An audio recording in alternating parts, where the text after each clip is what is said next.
Ask children what they want to become. Chances are they'll say pilot. Aviation. It's one of humankind's truly great achievements, connecting people and shipping goods around the world on an unprecedented scale. However, it also contributes significantly to CO2 emissions. If we want to reach the sustainability goals of the Paris Agreement, aviation will need to drastically reduce its CO2 emissions.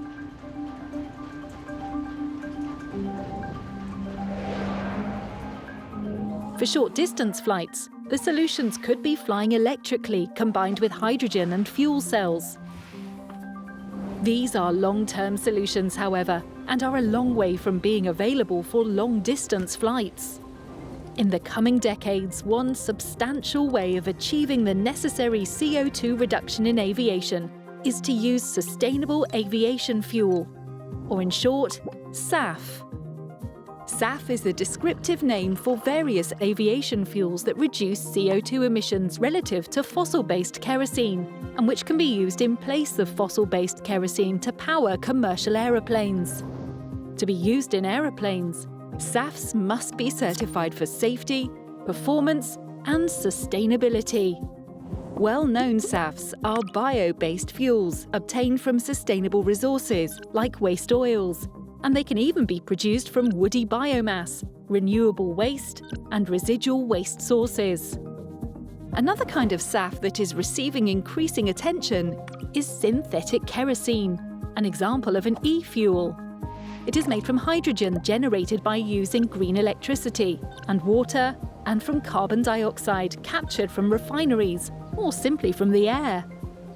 There are multiple ways of producing synthetic kerosene. We will show you one of them. An electrolyzer splits water into hydrogen and oxygen. The hydrogen can be combined with the carbon dioxide at high temperature to form syngas, a gas mixture consisting of H2 and CO.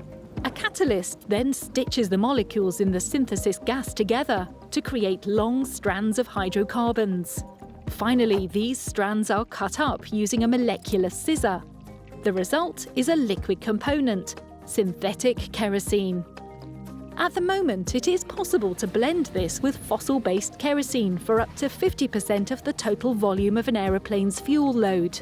In the future, however, an aeroplane will probably be able to fly solely on synthetic kerosene.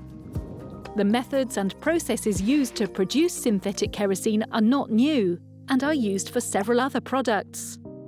The real challenge lies in turning this from something that is technically possible to something that is economically viable. We can do this by reducing the costs through innovation, scaling up the production, and optimizing the availability of the resources used in this process. Since this requires a joint effort from a diverse group of technology development companies within the production chain, we can only do this by working together. This way, the costs of producing synthetic kerosene will decrease, stimulating a shift from fossil fuels to SAF. Synthetic kerosene is not a silver bullet, but in combination with other SAF production pathways, it will make aviation more sustainable. And even better, SAF brings new economic opportunities for sustainable energy producers, for new jobs, and for the Netherlands as an international hub for SAFs. This way, sustainability can go hand in hand with recovery for a hard-hit sector, building trust amongst citizens that aviation is working to become future-proof for this generation and generations to come. So when we ask our future children and grandchildren what they want to become, they will be proud to answer, pilot. We need all parties to make this a reality, starting now. Let's discuss today the steps we need to take to make this happen. Good morning. Good morning and welcome to the high-level conference on synthetic SAF, Sustainable Aviation Fuel. We are broadcasting live from this beautiful location, the Fokker Terminal in Den Haag, the Netherlands. For the coming hours, we have an energetic and interactive program ready for you, with beautiful speakers from all over Europe. experts from both the industry as well as some prominent politicians. However, due to the extreme weather circumstances in the Netherlands, it is advised today not to travel. That means that all our guests today will dial in and be online present here with me in the studio. I'm looking forward to it. Our host of today, who will also be dialing in from her home office, is our Minister of Infrastructure and Water Management, Cora van Nieuwenhuizen. She will give her opening speech and towards the end of the conference reflect on what we have discussed together. Another special welcome to Frans Timmermans, the Executive Vice President of the European Commission. And with the Green Deal, he is one of the driving forces behind today's topic. And he will give a speech and his reflections on the topic later this morning. And of course, a welcome to our keynote speakers of today. In order of appearance, we have Jean-Baptiste Djebbari. He is the Minister of Transport for France. Then we have Adina Vallaan, European Commissioner for Transport, and Andreas Scheuer, the Minister of Transport and Digital Infrastructure from Germany. My name is Frauke Kramer. I will be your moderator today. And in that role, I'll make sure we stick to the script. All the several guests and speakers will be introduced. And of course, I will be strict on timekeeping. Again, welcome to all of you all over Europe on the front row. It is time to introduce the Minister from the Netherlands from Infrastructure and Water Management, Cora van Nieuwenhuizen. Thank you. Esteemed colleagues, ladies and gentlemen, Ms. Kramer. On September 1st last year, a scale model of the Flying V successfully completed its first test flight. The Flying V is a new kind of aircraft with a revolutionary design that uses 20% less fuel. And that gives us hope, because we need to drastically reduce our carbon footprint. Aviation is responsible for 2 to 3% of anthropogenic carbon emissions worldwide. We're building lighter aircrafts, we're improving aerodynamics, we're working non-stop to improve the performance of jet engines. But what if we can make fuel itself sustainable? Today, we're opening another chapter in the story of aviation. And I'm very pleased and proud to tell you that. It's the story we need today. A hopeful story. In the coronavirus pandemic, air travel has practically come to a standstill. Many people have lost their jobs. Airlines and airports, vital organs of the global economy, have run into extremely heavy weather. And it will take years before the aviation sector is operating on the same level as before.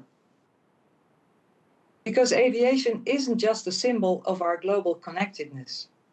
It is the actual connection between ourselves and our families, between ourselves and our work. Progress is not a return to the old normal. Together, we face the challenge of making aviation sustainable. The goal is clear. Ultimately, aviation will need to achieve zero carbon emissions. Biofuels are currently producing some, though limited, environmental benefits for aviation. And synthetic kerosene will be the next step. This innovation will play a crucial role in coming decades in reducing carbon emissions from aviation. But synthetic kerosene doesn't only mean fewer carbon emissions. It contains no sulfur or aromatics, so it will also lead to a substantial reduction in fine particulate matter. With the right sustainable production methods, the environmental benefits will be substantial. We can now see that it's feasible, that it works. A direct, effective measure developed and delivered at the request of the aviation sector itself. A major contribution to speeding up the energy transition in aviation. And now we face the next challenge, to scale up this innovation and take the sustainability in the sector to the next level. The Netherlands is happy to take the lead. We have robust chemical and manufacturing industries, the right knowledge partners, and the necessary infrastructure, like pipelines, maritime ports, airports, and our national airline KLM. European cooperation is the key to international and shared success. Commissioner Frans Timmermans' European Green Deal bursts with ambition. The Dutch ambition is flying with 14% sustainable aviation fuel by 2030. We all have our part to play in working towards sustainable aviation. Petrochemicals and other industries, airlines and airports, EU member states, countries around the world, and companies and travelers too. And the short video that you just saw recorded the first commercial flight with synthetic kerosene in the aircraft's fuel tank. Together, we've opted for a green future, and the future has begun. Ladies and gentlemen, today we celebrate a small step forward in a major program that we're going to shape together. And now, let's get to work. We've got a lot to discuss. Thank you everyone for being here online today. Thank you, Minister van Nieuwenhuizen, for your welcome and clear introduction. We have seen the introductory video on sustainable aviation fuel, and let me explain a little bit of what is next on the program. We have several themes prepared for you, and each theme will be discussed in a panel according to the subjects present. That results in 5 blocks. We will start with technology. After that, we have a panel which will discuss a showcase, a scoop that I will not yet reveal here. Then we have sustainability as an important aspect of SAF. Fourth, we have economy. And we finish with governmental statements. Governmental statements from 5 European ministers and 1 Minister of State. That is Sweden, Denmark, Finland, Latvia, Luxembourg and Spain. Frans Timmermans will then reflect on today's topic with a live speech. And the closing wrap-up we will do again with our Minister Cora van Nieuwenhuizen. Let's start with the first panel discussion, technology.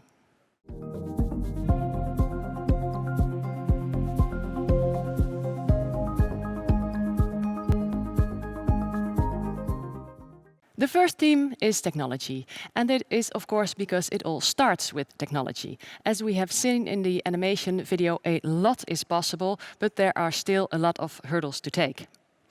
To kick off this theme, we have our keynote speaker, Jean-Baptiste Djebari, who happens to be a licensed business jet pilot and is currently the Minister for Transport in France. We listen to his live speech from France. Thank you very much, and thank you for having me in this conference. In order to reach carbon neutrality, aviation sector needs a harmonized long-term strategy. We must define a common vision to reduce its carbon footprint while ensuring a genuine level playing field across the EU. There are 3 levels we can work on. Aircraft, we can make them cleaner. Very low emission aircraft or hydrogen powered aircraft are part of the solution, with of course hydrogen coming from decarbonized energy. And navigation, where we can optimize routes, and air fuels. We need to make them sustainable. This is the reason we're here, and thank you, Cora, for inviting us again. And this is the short-term most available tool. Biofuels are already available, and there will be more and more in the coming years. Synthetic fuels are currently expensive, but their economics is likely to be to significantly improve through innovation and scalability, and hydrogen is expected by 2035 now. We must develop all those technologies and keep in mind that the time frame is different for each of them. I believe we must pay caution to the fact that on the short run, aviation has a good access to SAF, while other transport modes have access to more decarbonization tools. In the upcoming schemes, we need to integrate all certified and available SAF production pathways, despite their current level of production maturity. The use of SAF should be an obligation to airlines. They are to increase their use of SAF with a progressive phasing, thanks to the strong involvement of the industry, including the waste industry. It should be harmonized at the EU level. It has been identified as a clear priority for the Green Deal, and it seems opportune to send a signal to the market with a mandatory incorporation target set at the European level, for instance, 5% by 2030. And on this point, France strongly supports the Refuel EU Aviation Initiative, and it must be supported with the EU funding, in addition to national funding to support the innovation and deployment of SAFs.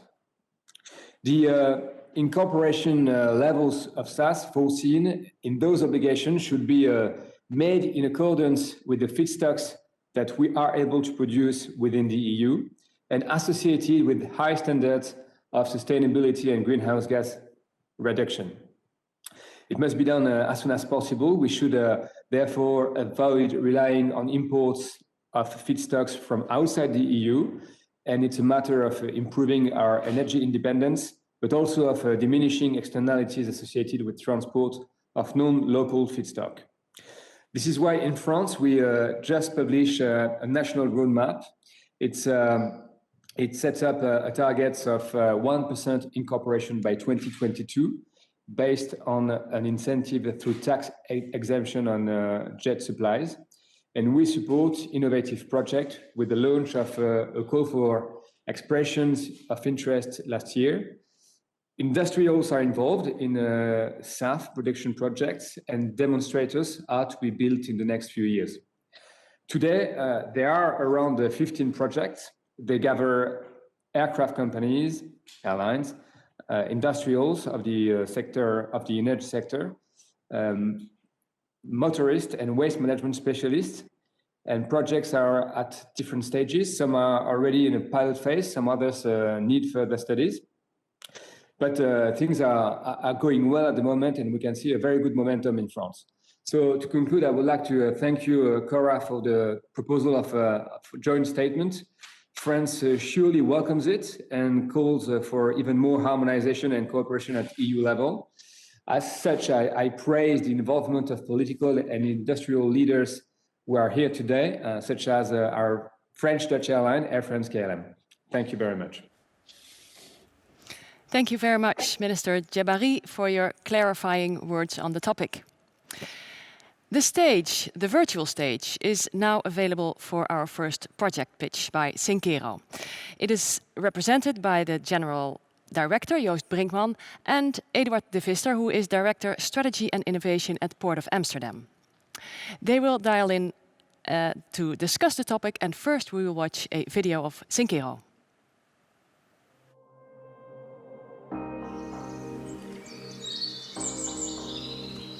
Climate change is one of the biggest challenges of our time. It is imperative that we reduce our CO2 footprint to keep our world livable. Simultaneously, we want to keep flying for business, family matters and leisure. Currently, aviation is responsible for almost 3% of global CO2 emissions. Sustainable aviation fuel, or SAF, is the solution to reduce these CO2 emissions.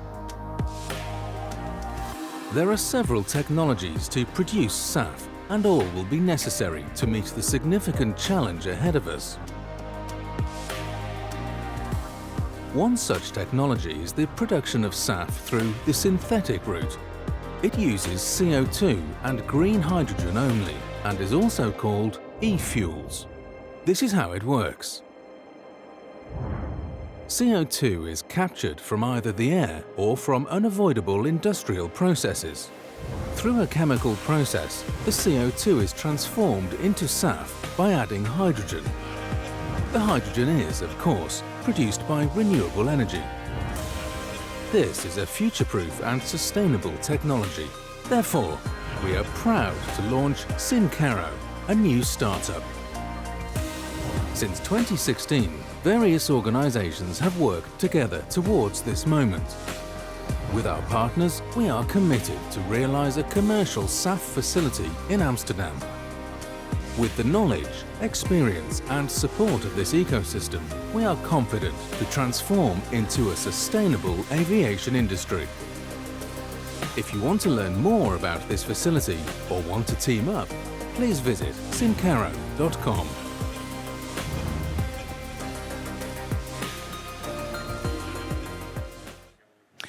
Welcome again to Joost Brinkman and Eduard de Visser, who are online in the studio with me. We're going to reflect on this topic after the video we just saw. And my first question is for you, Joost Brinkman. What is Syncaro and what is its purpose exactly? Yeah, thank you, Frauke. Yeah, basically it's a new company, a project development company. So what we want to do is build the first synthetic kerosene facility in the Netherlands, in Amsterdam. So by 2027, we want to produce there roughly 50,000 tons of synthetic kerosene. And we do not do that alone. We do it with a whole ecosystem of KLM, Schiphol, the Port of Amsterdam. But we also discussed in earlier stages with Tata Steel and Nourion oil tanking to make sure that we get all the knowledge and the experience of the industry in the area involved. Thank you. Let's move to your colleague in this, Eduard de Visser. Could you explain what the reason is that the port supports this project and what the role of the Port of Amsterdam is? Well, the port currently is one of the major fuel ports in Europe. So we already handle a lot of the fuel, the jet fuel, going to Schiphol Airport. So the infrastructure is there, the storage facility is there, the know-how is there. And we are investing currently very heavily in decarbonizing that supply chain, therefore investing in hydrogen production in the area. And this is a project that fits perfectly in that ambition to develop clean aviation fuels and clean shipping fuels. Thank you very much. That's clear from your side. Then if we take a glimpse of the futures, and I address myself to Joost again, what do you expect in this project will be the most challenging? Well, this project, there's a lot of challenges. I mean, it's about getting CO2, it's about getting hydrogen, getting all the technology to transform those two into the synthetic kerosene. But I think there's one more fundamental challenge here, and that's climate change. That's something we all need to act upon. And if we want to keep our world livable in the next, in the future, we need to halve our carbon emissions in the next 10 years. And that goes for every individual, for every company, for every country, for every industry. And I think that's the really biggest challenge. How are we going to halve our CO2 emissions of the aviation industry? I think that's, well, the industry, that's going to be a very big challenge. And if we move to Syncaro, the production of this 50,000 tons of 50,000 tons of kerosene, it needs roughly, it needs hydrogen. And to make green hydrogen, you need a lot of renewable electricity. So for the first pilot, we roughly need the energy of 50 large offshore windmills. So also in that area, there's, it needs to be accelerated. Thank you very much. Eduard de Visser, for you, what do you consider the main takeaway for this moment, the position we're at with the project? Well, we've been preparing with a lot of the partners that Joost mentioned already for quite some time now. But you can't fly on paper studies alone. We need to start now. We have the technology, we have the infrastructure, we have the partners ready. So this is the moment. We need to start, and that's what we're doing. That's all very powerful. Thank you so much for your inspiration and sharing your insights from Syncaro, Joost Brinkman and Eduard de Visser. Thank you.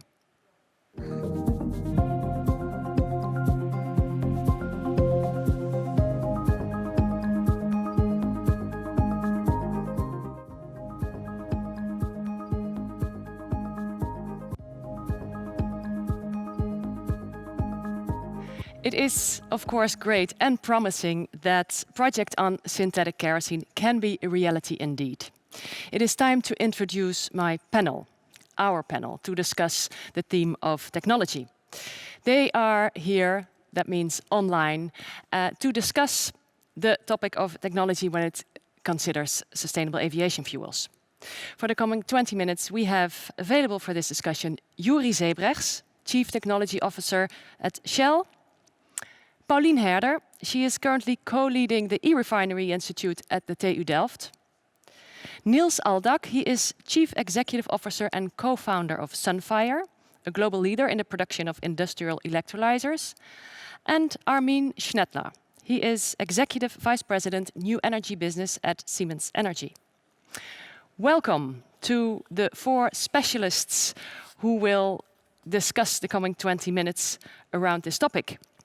We have seen that technically it does exist and a lot seems to be possible, but to produce synthetic kerosene on a larger scale, it is obvious that there are quite some challenges we are facing still. I'd like to start and address Shell. That is a question for Juri Zebrechts. What is the greatest challenge on a technical level, you'd say, for upscaling the production of synthetic kerosene? Yeah, thank you, Frauke. I think the video already explained the basics of how synthetic kerosene would be made, and it spoke about syngas, which is a mixture of carbon monoxide and hydrogen. And once you have syngas, making kerosene, but also a range of other products at scale is already possible today. Shell, for instance, has the technology and the experience to do that at very large scale in our joint venture facility in Qatar. Now, syngas today is not made in a climate neutral way. So the challenge lies in making syngas climate neutrally at commercial industrial scale and at affordable price points.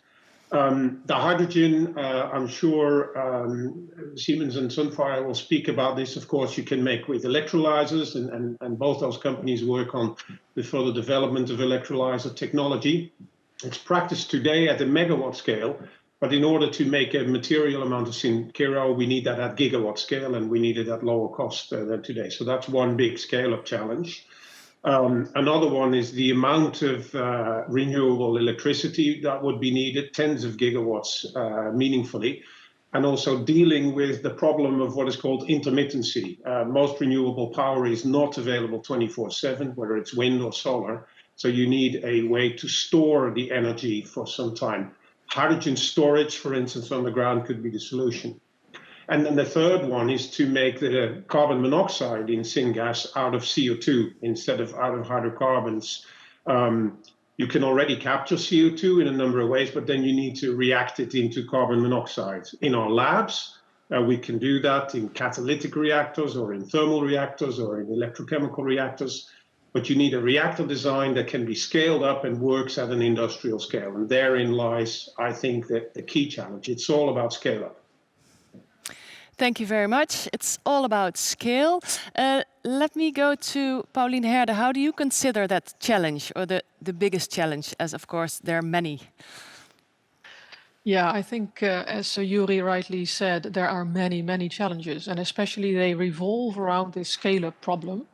In Delft, in the E-Refinery program, we look at these different angles of the scaling up of this technology. And if you look at many initiatives worldwide in Europe and also with us in Delft, the crucial aspect of doing the scale up is looking at the very fundamental questions. Let's say at the material level, nanoscale, microscale, what kind of catalysts can we use? All the way up to the system level questions like how are we going to solve this intermittency problem? Now, if you look at this from a scientific perspective, what we have often seen in the past, but it's fortunately changing, is that many disciplines would look at these different challenges from their own specific viewpoint. That's important, but it's even more important to connect these different viewpoints. So what we strive for and what we do in Delft is connect these different disciplines. So in larger programs that you see everywhere around, the main target is to look at electrical engineering problems, in association with chemical engineering problems. In order to scale up these reactors, we need to understand fundamental, for example, mass transport issues. How can we make sure the molecules seeded catalysts? And we need to understand how we are going to implement this stuff in the industry that is out there. So scientifically, huge challenges by themselves, but also in connecting these different scientific disciplines to each other. Now, second, from a university perspective, but also from other schooling perspectives, it is extremely important to also start educating the next generation of engineers, of economists, etc., so that they also understand that making these sustainable aviation fuels or any other carbon neutral fuels and building blocks requires a new workforce. So working on a human capital agenda, working on the new human capital is a second very important challenge that I think from a university perspective is crucial to solve this global climate problem. Thank you very much, Pauline. When we go to Siemens, what do you consider from your perspective the most strong challenge you're facing as it comes to technology in SAF? Armin Schnettler. Yeah, thank you. Good morning. I mean, it's all about scale. I guess we know that it will work, so we can produce green electricity, we can produce green hydrogen, and by different means we can produce, of course, green fuels, green or kerosene. It's all about the size thing. You know, it's not the technology itself. I mean, we already heard that scaling up is really critical, and the integration into a complete system which will be, say, operating 7,000 hours a year in order to make sure that the cost for the hydrogen, cost for the kerosene, of course, will come down. This is why we announced in Chile, for instance, the Haragoni project, where we start with wind energy in order to have, say, 7,000 hours of operations a year. The system integration, which is important, especially if you come into the gigawatt scale, so the stability of the electrical part, and then coming towards the scaling up of the green hydrogen production via electrolyzer, as we do is, and then getting the CO2, which might become a critical topic in the long-term future, and then make it happen in a synthesis process to produce green fuel or green kerosene. So we focus in Chile, in southern part of Chile, on the production of green, fuel, and in the Middle East, with our friends in Abu Dhabi, we are focusing on the outcome production of, e-kerosene. Thank you very much. Thank you, Armin Schnettler. We go to Niels Aldag from Sunfire. What do you consider a challenge when it comes to upscaling the production? So probably we've heard a bit about the challenges. So let me quickly mention what I consider to be the biggest opportunities in this space.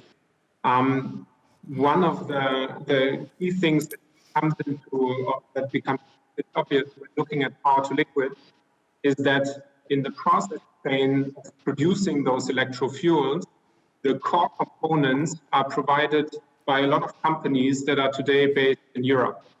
Take, for example, the industry of direct air capture with Climeworks in Switzerland. We have on the electrolysis side, the Sunfire in Germany, Siemens, McPhee in France, and other top players based here in Europe. I think out of the top 10 companies dealing with electrolysis, the overwhelming amount of companies is actually based in Europe. And then when you look at the early players dealing with the synthesis and also the use of those fuels, companies like Shell, like Neste, you see that this is a true opportunity for Europe. The technology is ready. Challenge is upscaling, but and an incredible amount of opportunities for companies based in Europe. Thank you, Niels. And I stay with you because you're talking about the possibilities and so the positive side, which of course there is. What is most necessary now, you consider, to speed up this production of the synthetic kerosene? So if we consider the individual technical blocks to be available and understand that the main challenge is the upscaling of those blocks to hundreds of megawatts or even gigawatt sizes of plants, I would say that we quickly understand that the key challenges are probably more on the regulatory side, on commercial incentivization of such processes. So we at Sunfire believe that one of the key points, and it was mentioned by Minister Djibari, is the harmonization of support schemes on EU level, triggering first commercial projects that will start to be realized in 2025 and onward. So substantial political support, a regulatory framework on EU level is one point. And in the early phase, cost reductions will need to be supported with some kind of subsidy mechanism, again, hopefully on an EU level to make this happen. Thank you very much. I have a question that is coming in from one of our viewers, and it is for Pauline Herder. Pauline, what technical developments are in the pipeline that will decrease the costs of SAF production? Can you tell us something about that? Yes, of course. There are, of course, many. Let me answer this question in maybe two parts. If you look at the, let's say, the routes towards sustainable aviation fuels that have been sketched by capturing CO2 from the air or from stacks, and then converting that to CO, adding green hydrogen and converting that to sustainable aviation fuels, as mentioned already by many speakers in this panel, the main challenge here is scale up. And we're looking at larger plates, larger reactors, and this is already quite well, no, not quite, it's extremely well done in big plants. But if you look at a somewhat longer scale, we are looking at a fundamental level, more or less, at a direct conversion of CO2 directly into an electrochemical reactor towards any hydrocarbon, for example, aviation fuels or the smaller molecules. Well, for that particular technology, direct conversion, direct electrochemical conversion, that's still in a very early stage. But it's our conviction that we also need to start those technology developments now, because if we want to scale up that technology towards full industrial application, if it works, it takes at least inherently 20 to 30 years. So we have to start now to do these very new kinds of technologies. Other technologies that are in the pipeline for the technologies that we can already produce SAF with, the main challenge there, new technologies for green hydrogen production are crucial. Cost reduction in CapEx, but also in OpEx are crucial. In CapEx, we need to look at maybe different electrolyzers, changing them, upscaling them. And in OpEx, we also need to look at, as already mentioned by Niels, we need to look at regulatory frameworks also to bring the OpEx, the operational cost down for hydrogen. So in terms of technologies, there's a wide variety of things we can do in capture, in conversion, and in production of SAF. And it is really our conviction that we need to look at the entire breadth, the entire set of technologies to make this happen in the future. Thank you very much, Pauline. Let's look at the sources for a moment. For Armin Schnettler from Siemens, what kind of sources of CO2 and renewable energy can be used now and for the future? I mean, it's a good question. I mean, let's focus on the now. I mean, there are a couple of sources. I mean, it could be out of processes, industrial processes, which are hard to abate, which for a long time will still emit CO2, like cement plants, for instance, just to name one. Then, of course, biomass sources is a typical, say, supply chain or part of the supply chain for CO2. And this is what we test in Chile, is the direct air capture. And this is something we need to look for into the future. What we see today is that we need to scale up green hydrogen production, which is important. In the long run, we do see that CO2 might become the critical topic with the, say, increased installation of green electricity. Of course, we need to get the water. Hydrogen might become a commodity in the future. I mean, expecting the massive growth over the years. This is why we intensify our engagement in these direct air capture technologies, for instance. Thank you. Thank you very much. I have another question coming in from one of our viewers. Let me address Juri Zebrechts from Shell. In the media, we have seen various organizations call for a European blending mandate. Within that, what time frame can synthetic SAF be produced to contribute to such a mandate? Please, Juri Zebrechts. Well, I think a mandate would be very helpful to speed up the scaling. We've seen that historically with blending mandates for biofuels in road transports, right? So initially, when the bio component is a bit more expensive than the main fuel, just creating a market pool by saying start with a couple of % of sustainable aviation fuel that can be biologically based, use cooking oil, hydrogenation, or other methods that already exist, or it can be synthetic kerosene. And by creating that pool, you can then have the early steps on the scale up. And then as you scale up, the cost comes down because of the cost curve. It was already mentioned by some of the others on the panel that European cooperation and legislation will be helpful. And there was also a question around what sources of CO2 can be used. Well, a multitude of sources can be used. I think what will speed up this whole scale up is if international regulations are not overly restricted on which sources of hydrogen and carbon can be used. For now, we can use CO2 from industrial processes like steel mills and cement plants and fertilizer plants. That technology already exists today. At Shell, we use it at our Pernis refinery to extract CO2 and send it to the greenhouses in the Westland. So that can be done at scale today. And then in parallel, you can scale up direct air capture and have a larger and larger amount of that in the system. Same on the hydrogen side.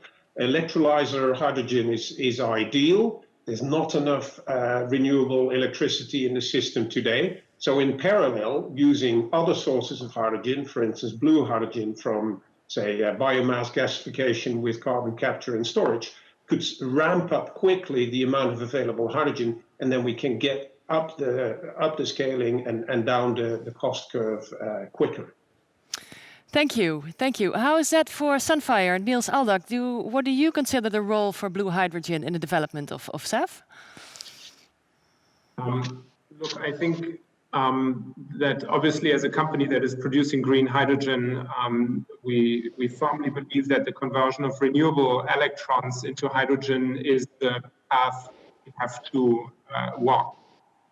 When it comes to blue hydrogen, I think it's very important that we look at the difference in blue hydrogen production. The pathway that Juri just mentioned, which is a bio-based pathway capturing CO2, producing hydrogen from biomass, I think is something we would certainly agree with. I think there are, if you then look at the production of blue hydrogen based on fossil natural gas, there are differences that we carefully have to look at. Just installing capture plants on existing steam methane reformers in order to capture CO2 from natural gas conversion to hydrogen, in our opinion, does not allow a sufficient amount of CO2. So normally you could be captured around 50%, maximum 60% in those pathways. But there are certainly also other ways of reforming natural gas and producing hydrogen and capturing significantly more CO2. And in the end, it comes down to CO2 reduction. So if you enable blue hydrogen with CO2 reduction of 95% or more, I think Sunfire would see that as a good solution next to the green hydrogen production, which we will clearly need as quickly as possible at very large scale. So I would say a slightly complex answer to a very complex question. Green hydrogen is what we should aim for. That's the key message. Thank you for your clarification on that subject. Paulien Herder from the TU Delft. On which subjects would you consider international or EU cooperation of the most vital importance? I think many of the topics discussed just now, I think it is crucial to collaborate on a European scale in research. No university, no country should and can do this on its own. But that, I think, is a little bit of, let's say, an easy answer. I think it is important to build up the entire supply chain for doing sustainable aviation fuels, for creating those. And as my colleague from Sunfire just explained, bringing down the cost for hydrogen, for example, is very important to make this thing fly, literally, and maybe also in a figurative speak. And building up this supply chain means we need to collaborate in a European-wide way. Importing hydrogen from somewhere else, maybe transforming it from existing sources, biomass, any carbon to produce this low carbon hydrogen needs European collaboration. No one can do it on his or her own. Finally, I think ultimately also mentioned quite a lot of times already, our regulatory frameworks like blending mandates and other costing principles for CO2 costing, for example, are extremely important to make this work. Thank you, Pauline. Same question for Siemens from your point of view, Armin Schnettler. International cooperation, what is the most vital to pick up first? I mean, as Pauline mentioned, and she's absolutely right, it's all about international collaboration. I mean, just this morning, we have announced our strategic partnership with Air Liquide, you may have seen.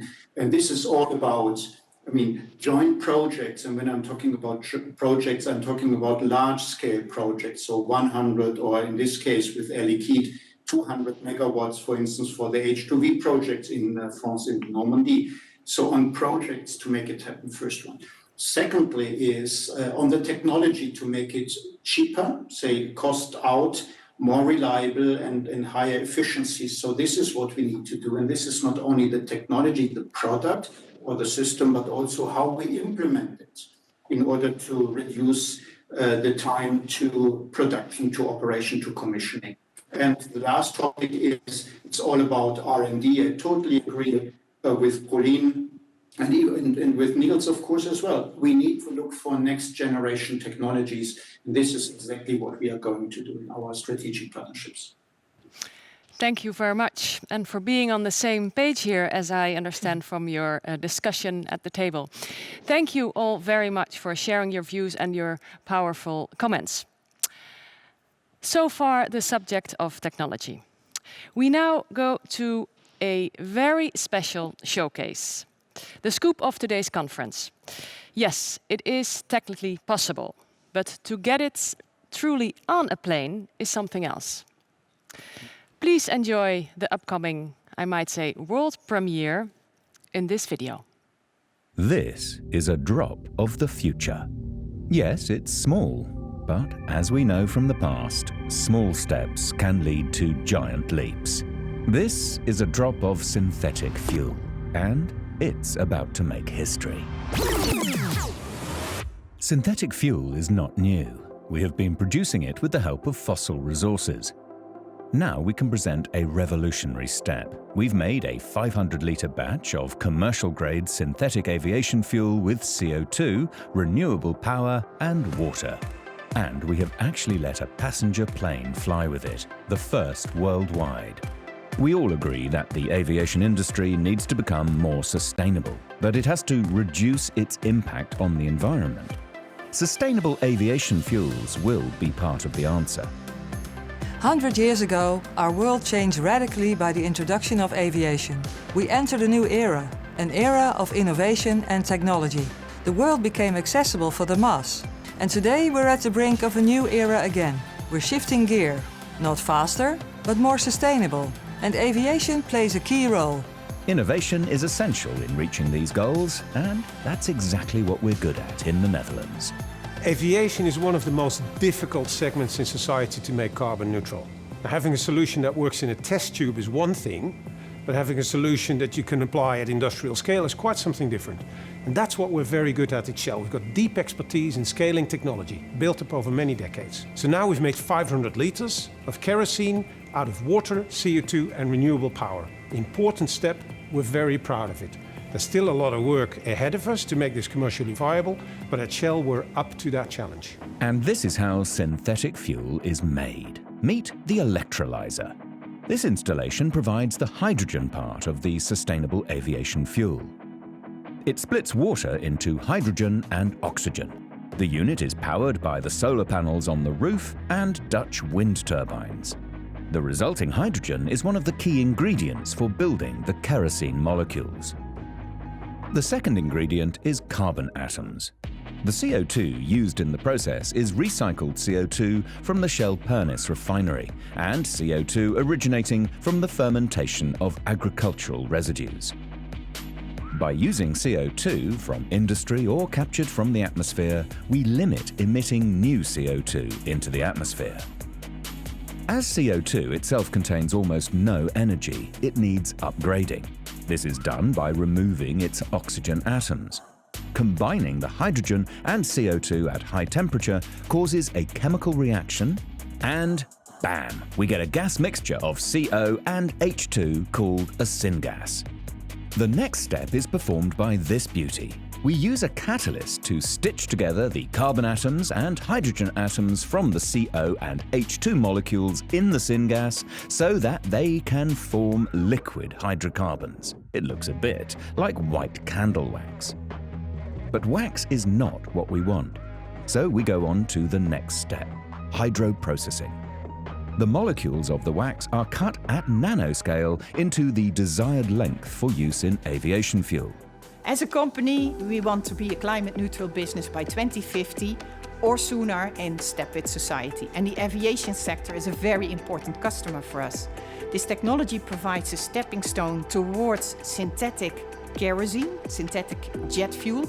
By combining blue hydrogen with recycled carbon, for example, you can make a jet fuel with a lower carbon footprint. And when more green power becomes available later, we can substitute with green hydrogen. Now, we're very proud that we don't have to do this alone. We work together with other industry players and, of course, with the government to provide the right policies and incentives. And, of course, we also need to work together with our customers. 500 litres of synthetic kerosene are not nearly enough to fly a commercial aircraft, and regulations at this moment permit blending up to 50% synthetic kerosene. So we have to add traditional kerosene. Off to Schiphol then. Today is a wonderful and proud moment. We've become, as KLM, 102 years. And we've come that by pioneering and partnerships. Standing here today and fueling this first ever flight operated with synthetic fuel or partly synthetic fuel is another demonstration of pioneering and partnership. And I'm really glad and proud we can do this together.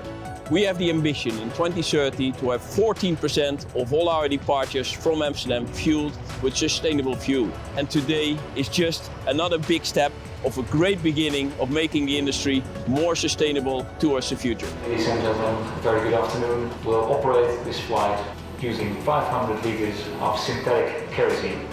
The world is connected through aviation, and for future generations to keep flying, we have to get rid of the carbon. It's as simple and as difficult as that. Sustainable aviation fuels are essential to get to a net zero aviation sector in 2050. At Schiphol, we want to be a front runner, and we will be. But for such a challenge, you need innovation, collaboration with partners, you need investments and regulation.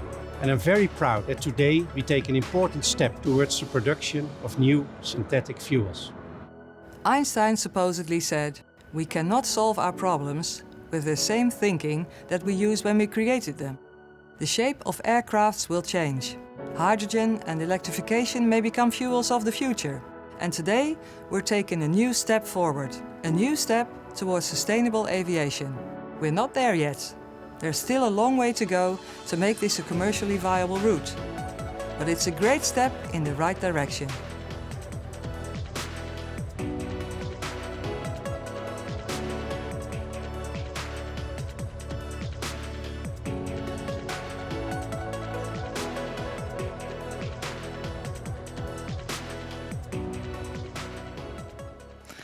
What a beautiful achievement.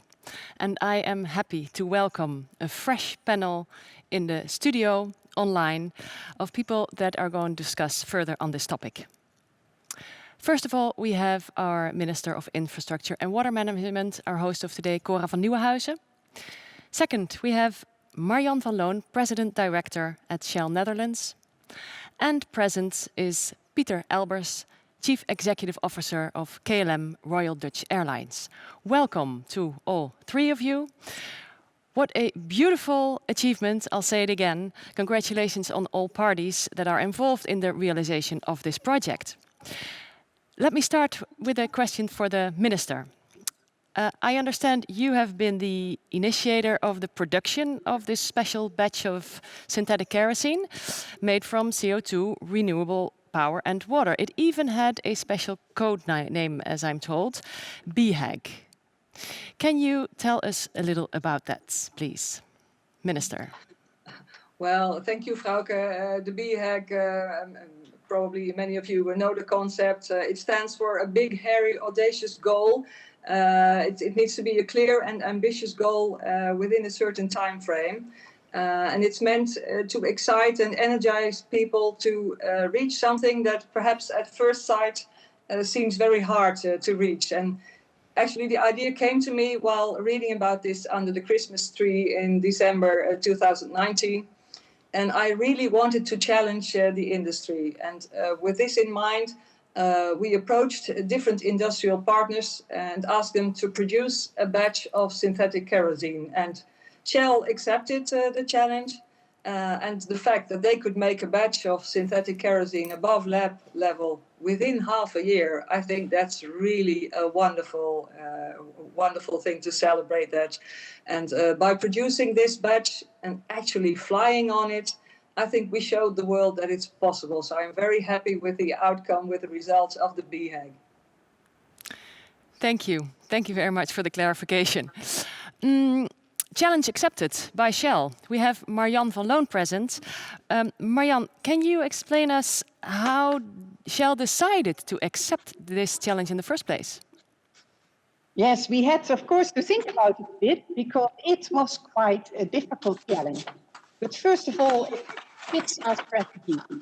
We are an active player in the energy transition. We are supporting the Dutch Climate Accord.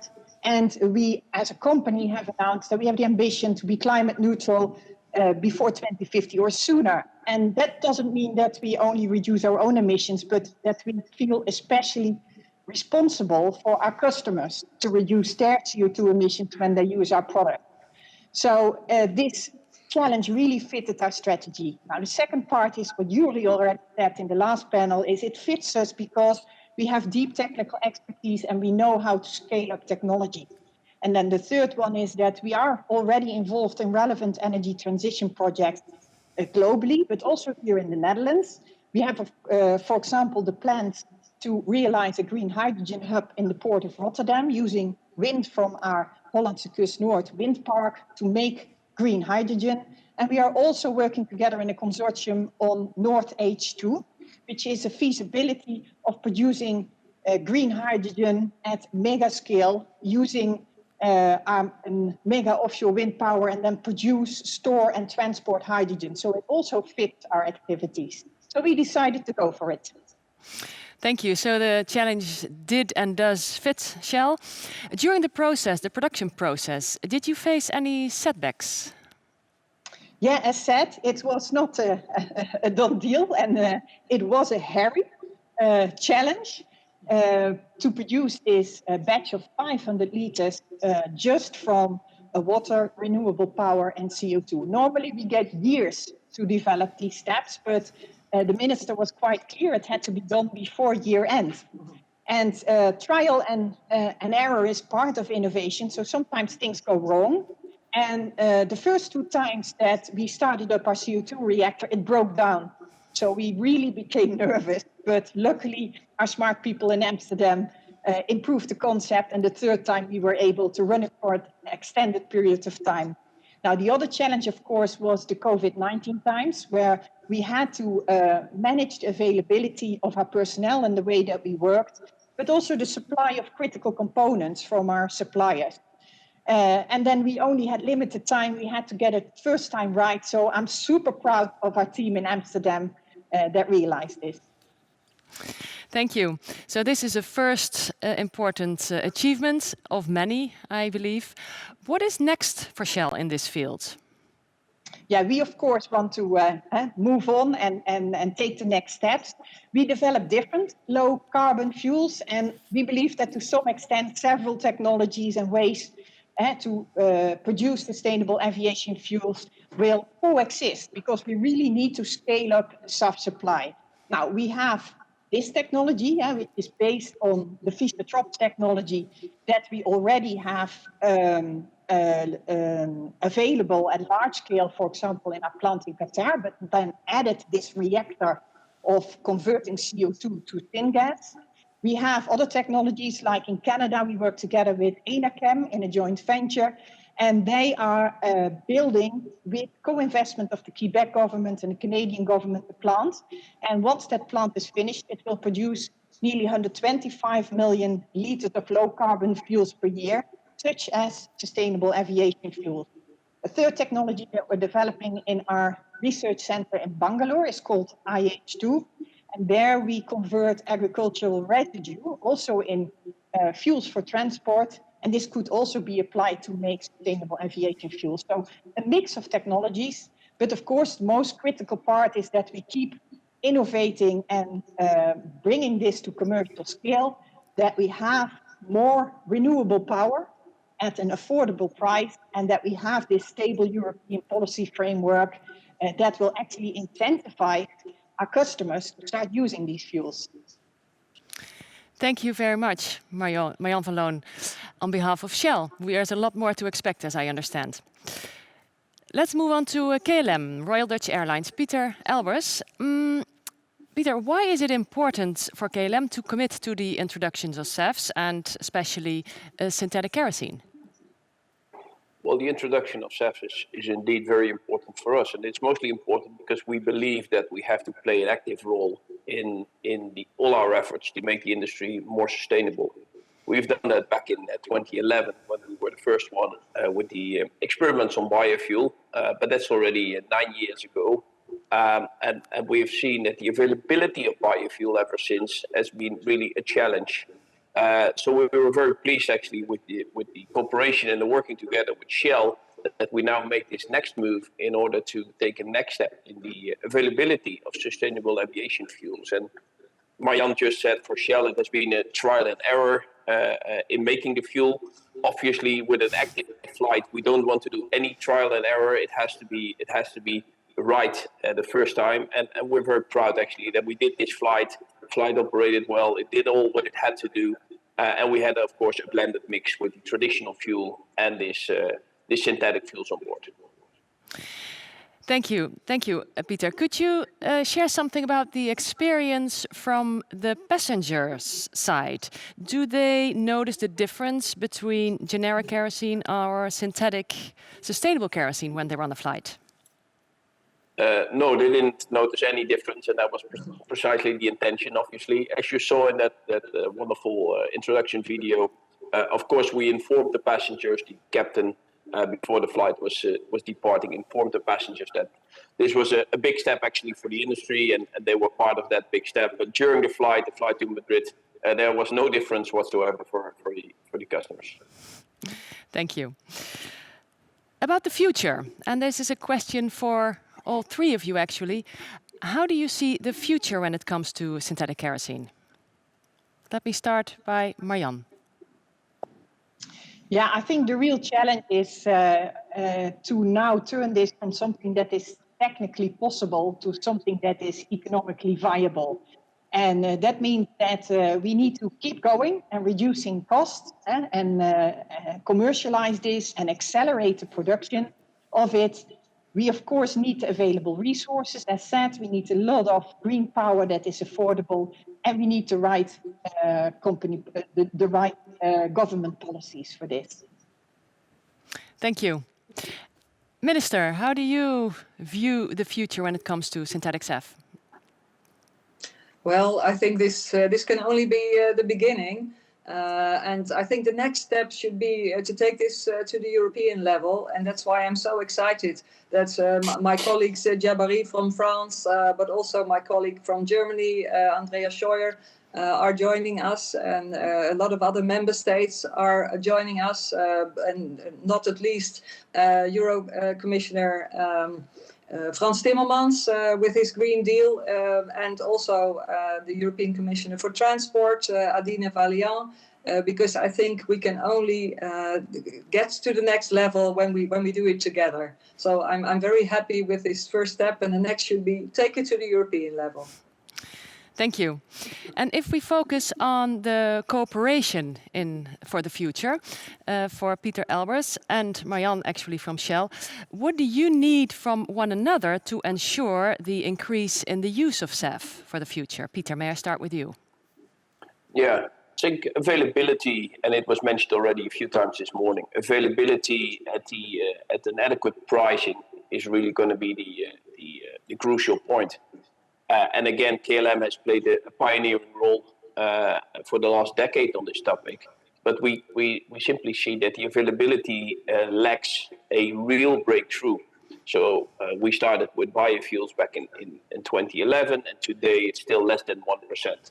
So rather than complaining about the lack of availability, we thought we should make a step forward and actively reach out with partners and work together with partners to make that next step. So today, this synthetic fuels is another step. We have the ambition to put a 14% of sustainable aviation fuels from all Amsterdam departures for 14% of all our flights in 2030, and the ambition to reduce our CO2 footprint per passenger in 2030 also by 50%. We have already achieved between 2005 and today 30%, 30, so that's really an important step. And we realize that we cannot do that alone, and we need to have deep partnership and long-lasting partnerships. If we want to have Shell investing in this, they need commitments not for just the next season or the next 3 years, but for the much longer time. So I think long-term commitment is really the key for all of us. Thank you. And Marianne, how is that for Shell? What do you need from KLM as a partner to increase the use of SAFs? Yeah, for these kind of developments, it's really essential that we work together with all partners and stakeholders in that value chain. And I'm very grateful for KLM and Schiphol that they are actually wanting to be pioneers and work with us to make this step happen. But as Peter already said, to really scale up and use this, they need help from European policymakers to come up with blending mandates, incentives, subsidies that will enable us to invest in large-scale facilities and production. So we have some exciting steps ahead of us, but we need to work together quite closely.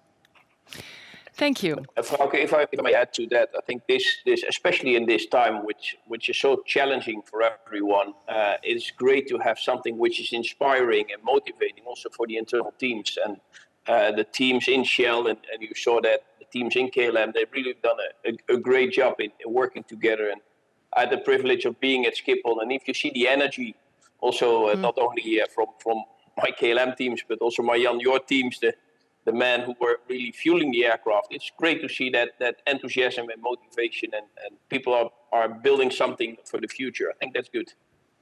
It's beautiful. Absolutely. Thank you. I have one more critical question from one of the high-level viewers, and it goes: airlines often say that SAF producers produce insufficient SAF, while SAF producers often state that too few airlines are willing to purchase SAF. So this is a question for, again, Shell and KLM. How will you break through this vicious cycle? Peter. Okay, yeah. Oh, I don't want to be ahead of Hit it off. No, I think it's important for us that we keep making steps, and I think this is what I basically addressed it earlier. We're not finger pointing to the suppliers of fuel. You're making not enough, or it's too expensive. We perfectly understand that for Shell and for other providers, there needs to be a business model underneath, and it needs to be sustainable, not only in terms of CO2 footprint, but also in terms of a sustainable business in itself. And I think, therefore, the way we make steps now and our commitment to move forward, we have customers asking actively for biofuel. We have our corporate biofuel program, which is now being renamed as the Sustainable Aviation Fuel Program. And people, companies, they're really asking for it. So with it, I believe that the actual use will go up step by step. And with that, it will go hand in hand with the development at Shell and other providers in order to make it at a sort of attractive and sustainable price as well. I believe the only way to move forward is do that, and we need a framework. And I'm glad that the Dutch minister is taking a step forward also towards Brussels in order to bring this a step further and to make sure that whilst keeping a level playing field, we still invest in this, and we use basically some of the European innovation funds to make this sustainable. Thank you. Thank you very much. And I want to thank all three of you for sharing your views and discussing on this topic in the panel of technology, on the BHAG, I'm sorry. Thank you. We will now go to our next theme, and that is sustainability.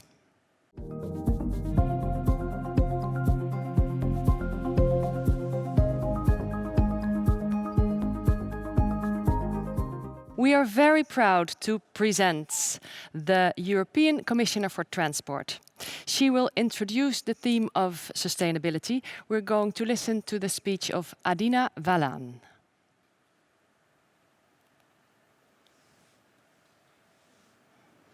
Hi, hello everyone. Dear Minister van Nieuwenhuizen, ladies and gentlemen, thank you for inviting me here today to be part of a very important conversation on how to make aviation future-proof. Sustainability is always about the present and the future at the same time, and it requires a very fine balance between the vision we have for the next decades and the pragmatic reality. The present, in this case, for the aviation sector, is marked by unprecedented crisis that has brought traffic to 1995 levels. The future, however, according to a previous Eurocontrol estimates, reveals a very different landscape. After at least 5 heavy years of recovery, growth will hopefully return, and by 2035 we might have 14.4 million flights per year in Europe. However, it makes no sense to bounce straight from catastrophic economic losses to increased environmental impact. That is why, alongside an increase in flights, we have to see a decrease in emissions. It is not an easy task, but not an impossible one, because we now have the technologies, we have a plan, and for the first time, we have the commitment of the entire aviation industry to change. I'll be honest with you, 10 years ago or even 5 years ago, it would have been impossible to sit all the actors at the same table and to see them sharing the same goals and vision as we are seeing today. It is good that we have a common vision, but allow me to get back to the pragmatic reality. I believe the sustainable fuels have a major role to play in decarbonizing transport. I would go even further and say that they are not only important for the climate today, they are also essential if we want to see accelerated decarbonization tomorrow. Without first phase and second phase alternative fuels, there will be no business case for the industries and the research community to invest in these solutions. We need to offer economic opportunity and maintain competitiveness. Today, it is estimated that the use of sustainable alternative fuels in the European Union is close to 0.05% of European total jet fuel consumption. We need to scale up production capacity, making them widely available on the market. This will require both cooperation and a sustainable policy framework, and of course, an acceptable business case. In terms of cooperation, we plan to involve every interested part, airlines, producers, researchers, airports, public authorities, civil society and others, to establish a renewable and low carbon fuel value alliance. As a Dutch proverb says, bear with me, de draad breekt daar hij zwakst is. A chain is only as strong as its weakest link. Therefore, we need to know with precision which are the weakest links and create the right conditions which strengthen the entire chain. We already know that many member states see a preeminent role for synthetic sustainable fuels, especially electrofuels, and with good reason. Their potential to reduce emissions is impressive. They are compatible with today's fleet. Manufacturers are already working on engines that can function 100% on these fuels, and the production poses no threat to land use or water reserves. With the right economic and regulatory environment, our analysis suggests that synthetic fuels will become one of the most important routes to decarbonizing aviation. For now, we can only see their potential because production is still at very early stages. This year, we will put forward a Refuel EU Aviation Initiative to establish a long-term regulatory framework at EU level and send a strong, clear, and harmonized policy signals to the market and to the investors. The first expected consequence is to attract major investments in the production capacity needed across Europe, and at the same time, proportionally, to have an increase in uptake. We'll also make sure that our proposal maintains and guarantees a strong level playing field for the industry in the EU. The transition towards sustainable fuels must be driven and endorsed collectively by the aviation community, and costs for clean fuels must be shared as fairly as possible. As aviation is global by nature, we'll accelerate the discussion in global fora like the ICAO, and we must continue to convince our third country aviation partners that sustainable alternative fuels are the right choice to ensure that a growing aviation sector has a sustainable future. Ladies and gentlemen, as Vice President Timmermans has said, hydrogen is a rock star for new energies. My hope is that in the next decade, through investments, policies, innovation, and strong commitment from all the actors in the market, we'll have at least a whole rock band of new sustainable alternative fuels and many EU fuels competing for the rock star status. Thank you very much.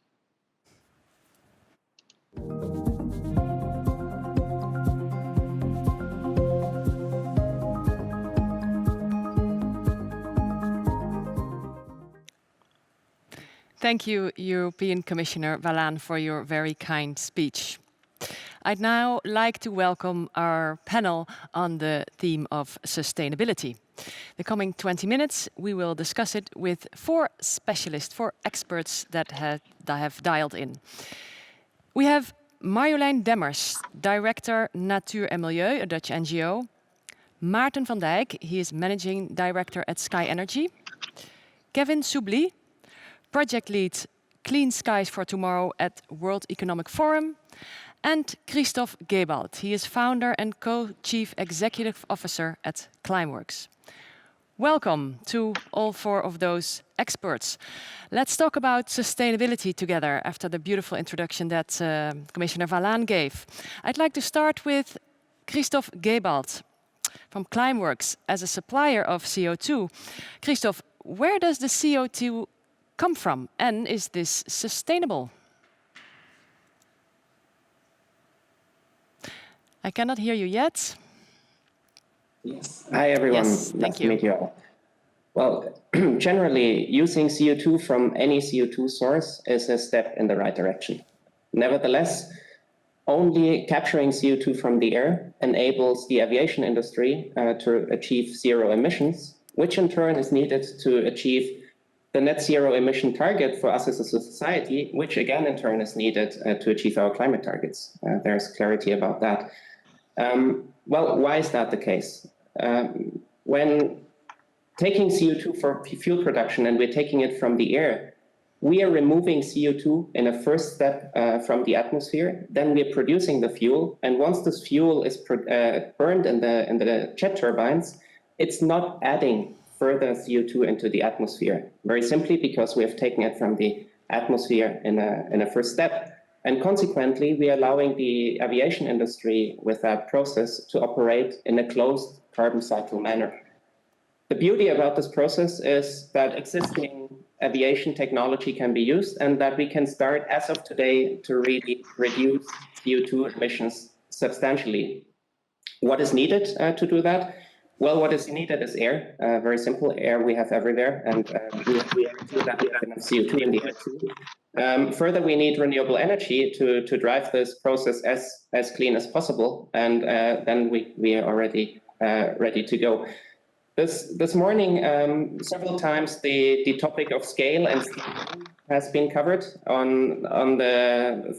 speaking for our company Climeworks. We are operating on a scale of several thousand tons of CO2 capture, and we have been scaling in the past by 10x every 3 years, and we are planning to continue that pace, which will bring us to megaton CO2 removal and CO2 capture capacity by end of this decade. And therefore, to answer the second part of your question, is it sustainable? Yes, we see that capturing CO2 from the air and providing that as a feedstock for sustainable aviation fuel production is a sustainable way of reducing the emissions of the aviation industry. Thank you, Christophe. I move to Marjolein Demmers from Natuur en Milieu. Could you explain how it is justified to use blue H2 in the short term to reach green synthetic kerosene in the long term? Yes, thank you. First of all, Natuur en Milieu is, as was said, a Dutch NGO that's highly dedicated to make aviation sustainable in order to meet the Paris Agreement, as was discussed this morning as well. And in that respect, it's important to put these questions into context, because the objective of sustainable aviation fuels and using CO2 from air captured and using green hydrogen is actually to get these CO2 emissions to go down as quickly as possible and to become a zero emission fuel. And we need to take into account that the urgency of the climate goals of Paris means that we drastically need to reduce CO2 emissions, not only from aviation, but from all sectors. And for aviation, SAF will only contribute around a few percent in 2030. And the problem is that what happens with aviation is that the difference between the real cost and the ticket price of flights is so large that we have created a sort of artificial high demand. And this is a serious threat to climate change.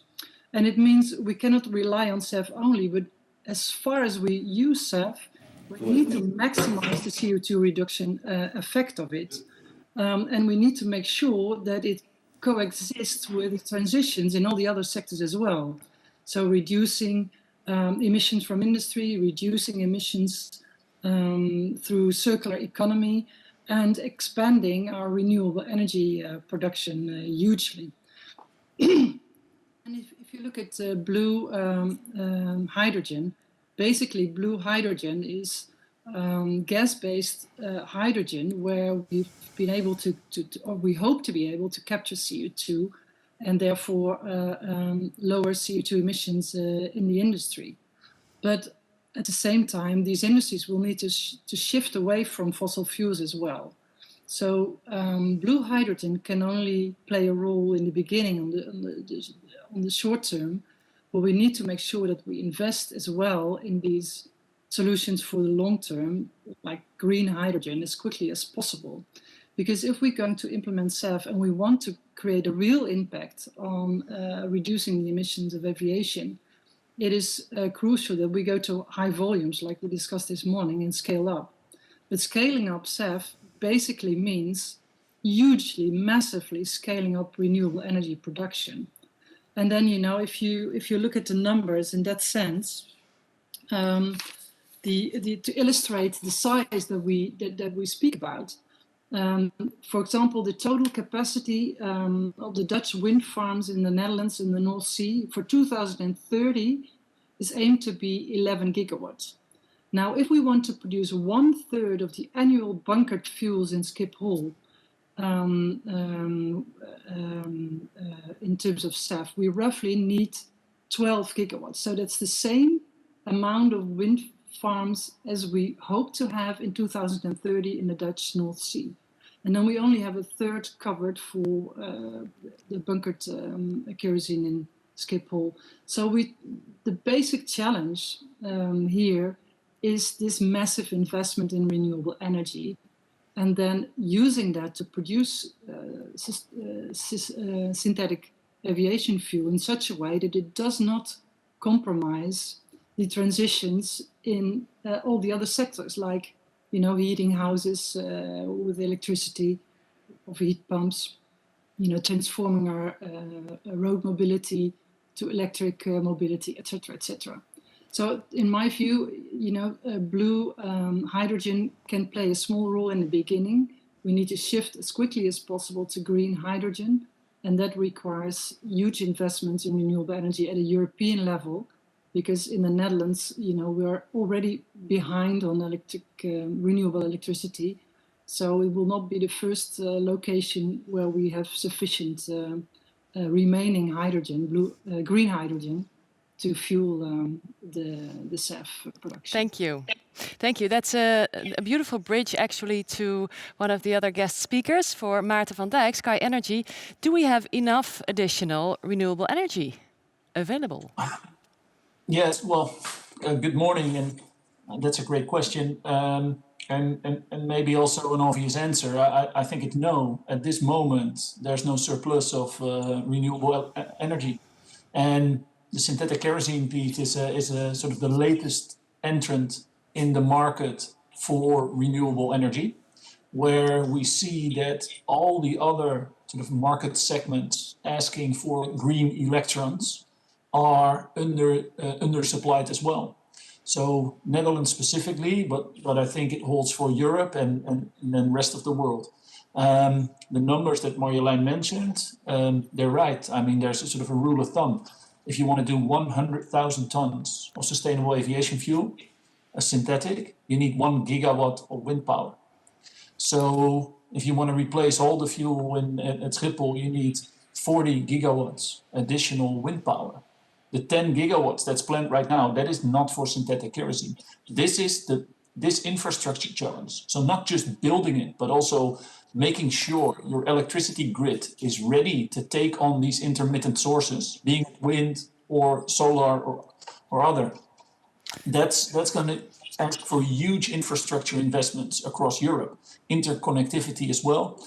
And I think we need to find a way where we start to think about sort of the long-term planning of our electricity grid, not just from traditional electricity use point of view and substituting gray electrons for green electrons, but also adding these sort of potential, because it's a great opportunity as well. Synthetic aviation fuel production is a base load industry that can ask base load electricity and base load green hydrogen consumption. So if you build an electrolyzer based on what's happening now, peak shaving. So if the cost of renewable electricity is relatively low, you produce hydrogen as an intermediate storage.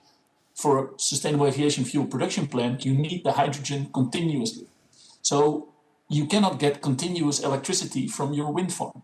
We need to think about this. How do you balance your net, and how do you use some of these baseload capacity projects to play a role in net balancing?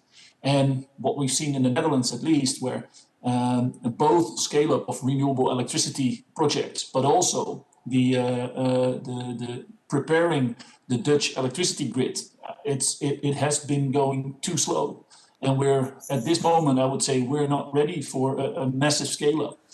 These two things need to go hand in hand, and I think we can do it. I think the projects that have been announced today and the sort of the players that are getting active on a synthetic in the synthetic fuel space, I mean, they're all part of this transition. They need to be part of this transition, but we need to make sure that we don't silo ourselves in just the aviation sector. If we just bring in the aviation demand and don't think about what it means to the rest of the energy transition in other sectors as well, we're going to have a serious issue with all promises being made and not being able to deliver. We need to look at this from a sort of over-sector integrated approach not just the Netherlands, but also in a bigger European context. So I'm also happy that this is not just a Dutch show today, but there's Europe, there's some other quite powerful countries making statements that we need to do this together. Absolutely, absolutely. Thank you. And I see everyone on my screen nodding in agreement. And that brings us to Kevin Soubly from World Economic Forum. Kevin, how could the EU leading SAF community cooperate to achieve the amount of renewable energy that is actually needed? Can you reflect on that? Indeed, and thank you for the question. As we've heard from the responses from the rest of the panel, this is certainly not necessarily an easy task, and I think it's important to have at least these three components. So, ambition and willingness to make the changes and investments necessary. As was mentioned previously, a systems thinking approach, using a whole of value chain engagement, looking at multiple mobility modalities, how the impacts of renewable energy scaling and SAF scaling affect other industries as well. And thirdly, working from a common and well-established fact base. The reason I suggest these things is using, for example, the project with which I'm quite familiar at the forum, the Clean Skies for Tomorrow initiative. This project that we're working on it's a mechanism for leaders across the public and the private and civil society to accelerate the ramp up of sustainable aviation fuel, including synfuels, of course, as well as advanced biofuels that we see as really kind of the first SAF component to come into play that will then be taken over by synfuels later on. But also, this is a collaborative approach, and we're able to, working together, leverage the respective powers and the abilities and the inputs from everyone from the energy majors to the disruptive fuel providers, to airlines, airports, OEMs, investors, and of course the customer. And each of these components has a very important perspective that needs to be included in both corporate strategy design as well as public policy design. So, speaking about public policy, this is key, right? So when designed intelligently, incorporating input of industry to design the most effective policies, I think you can have a really powerful public policy that shifts the trajectory, that changes industry. If you look at, for example, the Netherlands top sector approach, including renewable fuels and a systems thinking approach, this is a perfect example of that type of policy. The European Green Deal, the green recovery packages emphasizing scaled investments, innovative financing. This is another such example, as is the Refuel Initiative that we are focused on specifically, among others, within Clean Skies. This idea of setting an ambitious trajectory for sustainable aviation fuel scaling. But while necessary, these public policies require co-creation. It requires engagement with the leading SAF community, with the energy providers, with the infrastructure investors and designers to ensure that the needs are met. But importantly, public policy is key, of course, but we can't wait for public policy. We can't hide behind the need for policy first. Just today on this panel, even we've heard from numerous experts and innovative companies that are leading the charge on SAF development, on power to liquid, many of which have investments in energy production as well. And this is evidence of the potential and the momentum driving aviation's energy transition. And this energy and this knowledge can be leveraged to have a better infrastructure design and more increasing scale and production of renewable energy, SAF, and PTL largely. So, all this being said, what's really key is Europe is a global leader in power to liquid, in synfuels, in SAF generally, and of course, renewable energy. As a result, the world is watching, and this is a very good thing. So decarbonizing aviation is a global challenge, needs a global solution, needs to be scaled outside of Europe and North America in equitable fashion. And I think the world is watching to see what is possible within the European Union as a world leader on this. So, of course, decisions on Refuel EU will have wide impacts. What is the appropriate level of ambition, investment, and scale, not only in the sustainable biofuels, not only in the power-to-liquid research and development, but also those systemic components like renewable energy, and it requires a collaborative approach.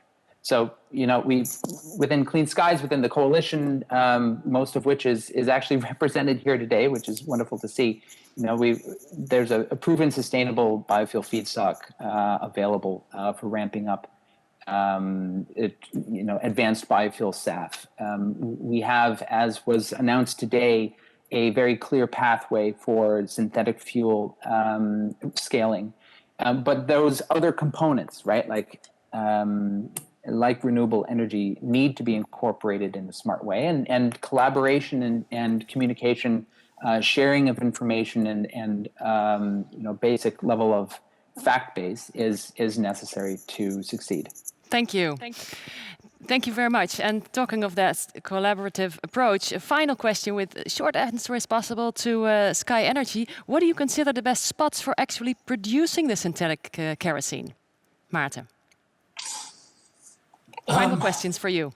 Yes, I understand. I think in the essence, it's great that we start here in the Netherlands. I think it's great we start in Europe. In the end, we need cheap sources of renewable electricity to scale up cheap green hydrogen production. That is key. And if we can sort of decouple the production of synthetic kerosene with bigger plants like right now, Rotterdam, Amsterdam, existing industry clusters, great. And we import the hydrogen at some stage.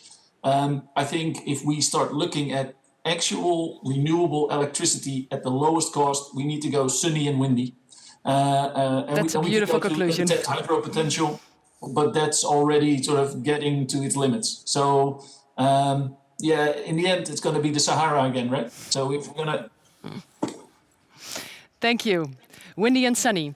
Thank you very much, all four of you, for sharing your views on the subject of sustainability and SAF. We move on to a second project pitch. It's a promising one and it's presented by Zenit. Ron Lauwersen, CEO Rotterdam De Hague Airport, and Holger Kriets, COO Asset Management at Uniper, are my guests to discuss the project later on. First, we will watch a video from Zenit. Start your engines and make sustainable aviation a reality today. Cabin crew, please prepare for takeoff. Welcome aboard. This flight is leading the way to the carbon-neutral future of aviation. Introducing Zenit, jet fuel made from air. Zenit offers the world's first kerosene for aeroplanes that is made of CO2 from air, water, and renewable electricity. Here's how it works. We extract CO2 from ambient air by using modular filtering machines. We let the collected CO2 and water interact to form synthetic gas, syngas. The syngas is further transformed into synthetic raw oil. This synthetic raw oil is refined into high-quality Jet A1 fuel. During a flight, a plane exhausts CO2, but meanwhile, the same amount of CO2 is being extracted from the air again, recreating more renewable jet fuel from thin air. These processes are fully powered by sustainable energy. Zenit offers a scalable solution that makes sustainable aviation a reality. Board your flight to the CO2-neutral future of aviation. Join Mission Possible. Join Zenit. Jet fuel from air.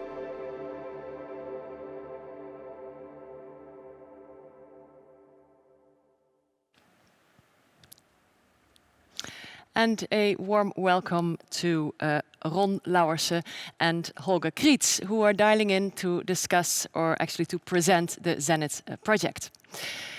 Welcome, gentlemen. Let me first ask Ron, what is Zenit exactly and what is the status of the project? Yes, well, Zenit is a couple of things in itself. Officially, you could say it's a legal entity to come up with a demonstration plant at the Rotterdam The Hague Airport. But it's also an end of a pre-study. We, in collaboration with a lot of other partners already mentioned during this conference, Climeworks, Sky Energy, Sunfire, Intratech, Urban Crossovers, but especially also EDL, which is a German engineering company. We performed a pre-study how to make this synthetic fuel at our airport. It's that we have a blueprint how to do it, not if, because the if is not an impossibility anymore, but how to do it.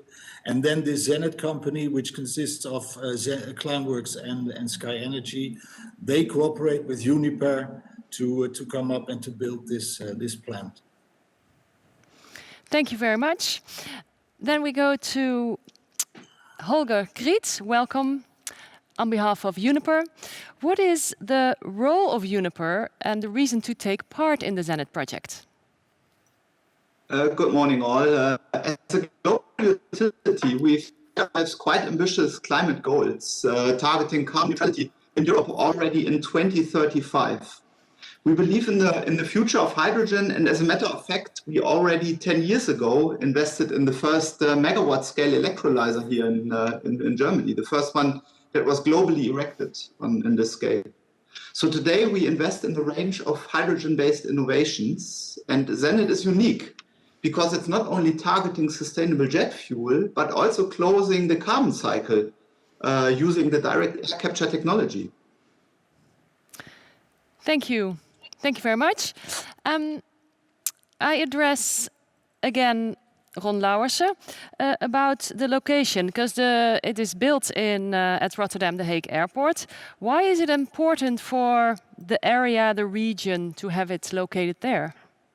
Well, it's not specifically important for the airport or the region as such. The theme is important for more than just an airport. But we, as a regional airport, a subsidiary of Schiphol Group,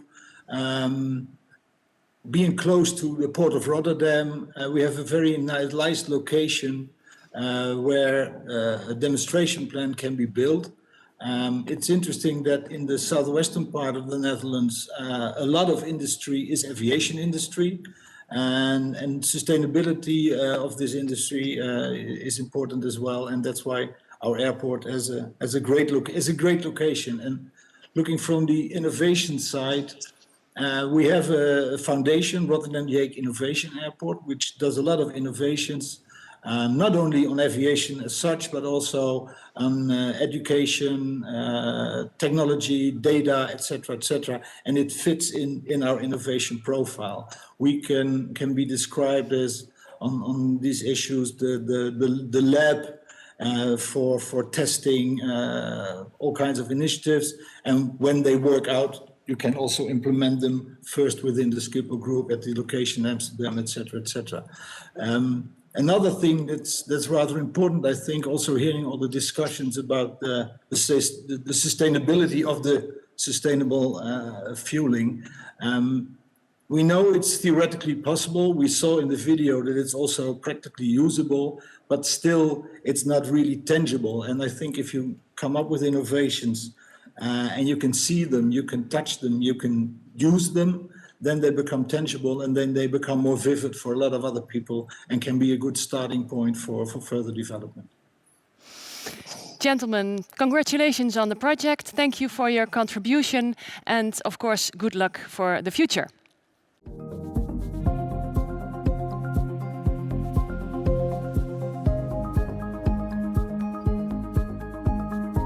Our next theme is economy and SAFs.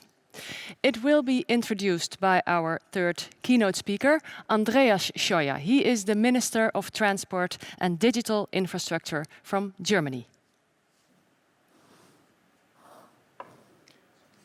Dear colleagues, ladies and gentlemen, Cora, thank you for inviting me to this important conference to speed up the European dialogue on SAF. Due to COVID-19, the aviation sector is currently in the biggest crisis of its history, and the pandemic has unprecedented impacts on the industry. However, I fully agree that the economic recovery of the aviation sector must go hand in hand with accelerating the environmental transition of the sector in order to contribute to the mitigation of climate change and the achievement of Europe's climate goals. Therefore, the current crisis also offers chances for the sustainable development on aviation. To achieve the most efficient results in this regard, measures need to be coordinated at an international level. This conference provides a very valuable opportunity to discuss these matters on a multilateral context. For aviation, research shows that despite all technological developments, air traffic will continue to rely on liquid fuel for the foreseeable future. Against the background, it is our view that the use of sustainable aviation fuels is key to contributing to environmental and climate protection in aviation. From the different types of sustainable aviation fuels, Germany specially focuses on kerosene produced from renewable electricity, CO2 and water as synthetic e-fuel, what is known as power-to-liquid kerosene. In our view, PTL has the highest potential to contribute to the sustainable development of aviation and our climate goals. For it to be successful, it is crucial that to be developed in compliance with fitting sustainability criteria. While we see high potential, especially for PTL and also advanced biofuels to reduce the carbon footprint of the aviation sector, the potential of conventional biofuels is rather limited since they could even lead to negative effects and additional greenhouse gas emissions. However, despite the promising potential of PTL, it has no business case yet. The reasons are high production costs, missing supply, as well as a lack of demand and the current limitation of renewable electricity. To support the market development and facilitate the use of the PTL potential, Germany has set up a funding regime for sustainable fuels. To this end, my ministry will provide funds totally 1.5 billion euros for sustainable fuels in the next 4 years, including a fund specially dedicated to PTL for aviation. Besides, national support and funding regimes, regulative measures for the production and use of PTL play a key role for the market development and economic efficiency.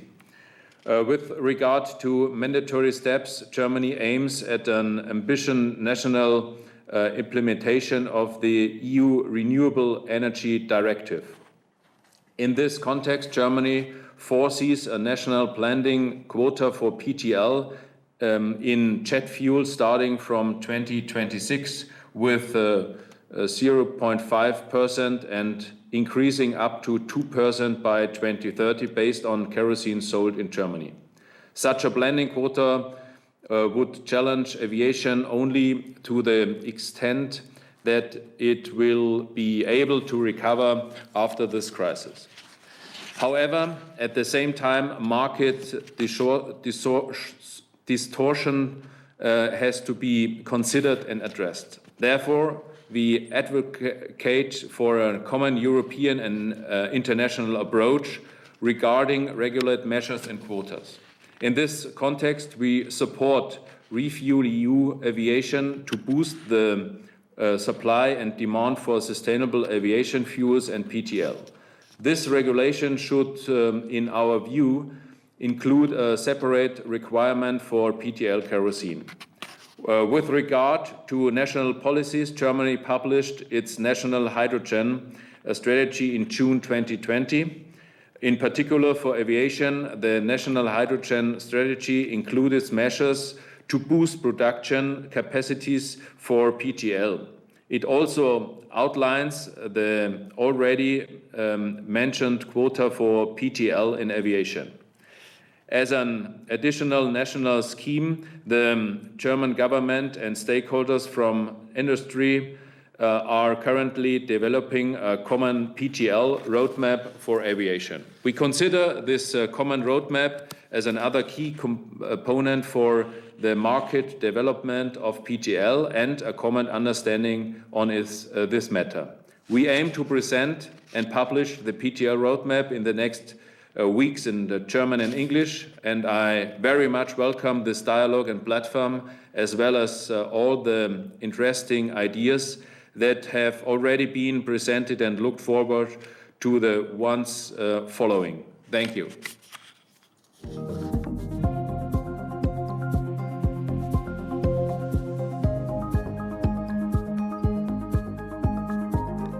Thank you, Minister Scheuer, for your speech. It is the bridge to our next theme, and that concerns economy. And of course, the economy is currently in heavy waters and suffering from COVID-19. We have a beautiful panel of experts in the studio with me online who will discuss economy related to SAF. The coming 20 minutes, I will be talking to Pieter Elbers, welcome again, from KLM Royal Dutch Airlines. Dick Benschop, who is President and Chief Executive Officer at the Schiphol Group. Peter Venneker, President and Chief Executive Officer at Neste. And Pete Harrison, Executive Director EU Policy at the European Climate Foundation. Gentlemen, welcome in the panel concerning economy and SAF. I have several questions prepared, and of course you're invited to jump in, but I will address the first question to Dick Benschop from the Royal Schiphol Group. Can we maintain a competitive aviation sector that contributes equally to climate neutrality while using synthetic kerosene? Mr. Benschop. Thank you, and good morning. Yeah, the answer, of course, is we have to, because we have this commitment to make aviation sustainable in line with the international agreements on our way to 2050. And we do that because we want future generations to be able to reap the benefits of aviation as well. So I think the commitment is there. We are now going into action. It's a very clear message of today in terms of producing, scaling up, further developing sustainable aviation fuels. It's a few critical success factors. Partnerships is one in demonstration today as well. Airlines, airports, fuel companies, technology partners, they all have to come together because it is an enormous effort to scale up. And everything needs to work together like clockwork. The innovation and the technology part, well-designed policy and regulations, and yes, indeed, private investments, as well as public support. And I was very pleased to hear Minister Scheuer talk about German support and a German fund to that extent, because we really need that. Yes, cost will be added, but if we do that in the smartest way, and we really focus on sustainability as the big challenge, I think it's possible. As you have seen throughout this morning at Schiphol, we like to participate, to join the action. We have a number of projects where we participate in Amsterdam, in Sint-Kiro, Zenit in Rotterdam with CO2 captured from the air, and of course the bio development by Sky Energy in Delfzijl. And I'm very happy to see Peter van Akker is here, Neste. We talked about Shell, Uniper, other players, big players get involved now. So it's really the moment we can get started, and therefore the whole discussion around how to get this innovation, policies, investments and public support right, I think is the key one. Thank you very much. When I ask the same question to European Climate Foundation, to you, Piet. How do you see we maintain a competitive in the aviation sector? Well, thanks very much for the opportunity. I think the first thing I'd say is, as the European Climate Foundation, we're very much focused on how to reach a net zero carbon economy by 2050. And we find ourselves in a lot of conversations with different industry sectors, looking at essentially what amounts to future-proofing. And I think, to really understand future-proofing, one has to look at the multiple pathways to reach net zero. And I think we shouldn't, it hasn't been mentioned much in this discussion, but we shouldn't forget that actually demand reduction is one of the pathways to achieve zero emissions. Anyone who's seen the student marches a couple of years ago, Fridays for Future, will have no doubt that there is a generation, coming up, growing up, that will be quite prepared to fly less. And I think it doesn't take much to imagine what that means for the competitiveness of the aviation industry. And in a way, the pandemic has illustrated what that looks like. So we should always bear that at the back of our mind. I think that there's a preferable pathway for particularly for the aviation sector, and that's a technology pathway, right? In any of the sectors we look at, we see the balance between demand reduction and innovation. And so I'd say, there is an opportunity here to avoid that demand reduction scenario and to focus on innovation of the new technologies that will get us to zero carbon. And there are great opportunities for Europe. For example, many countries, wish they had a Tesla. And here's an opportunity to create a Tesla for e-fuels or a Tesla for SAF in general, because advanced biofuels will also play a role in this. So there's a great opportunity to create technology champions.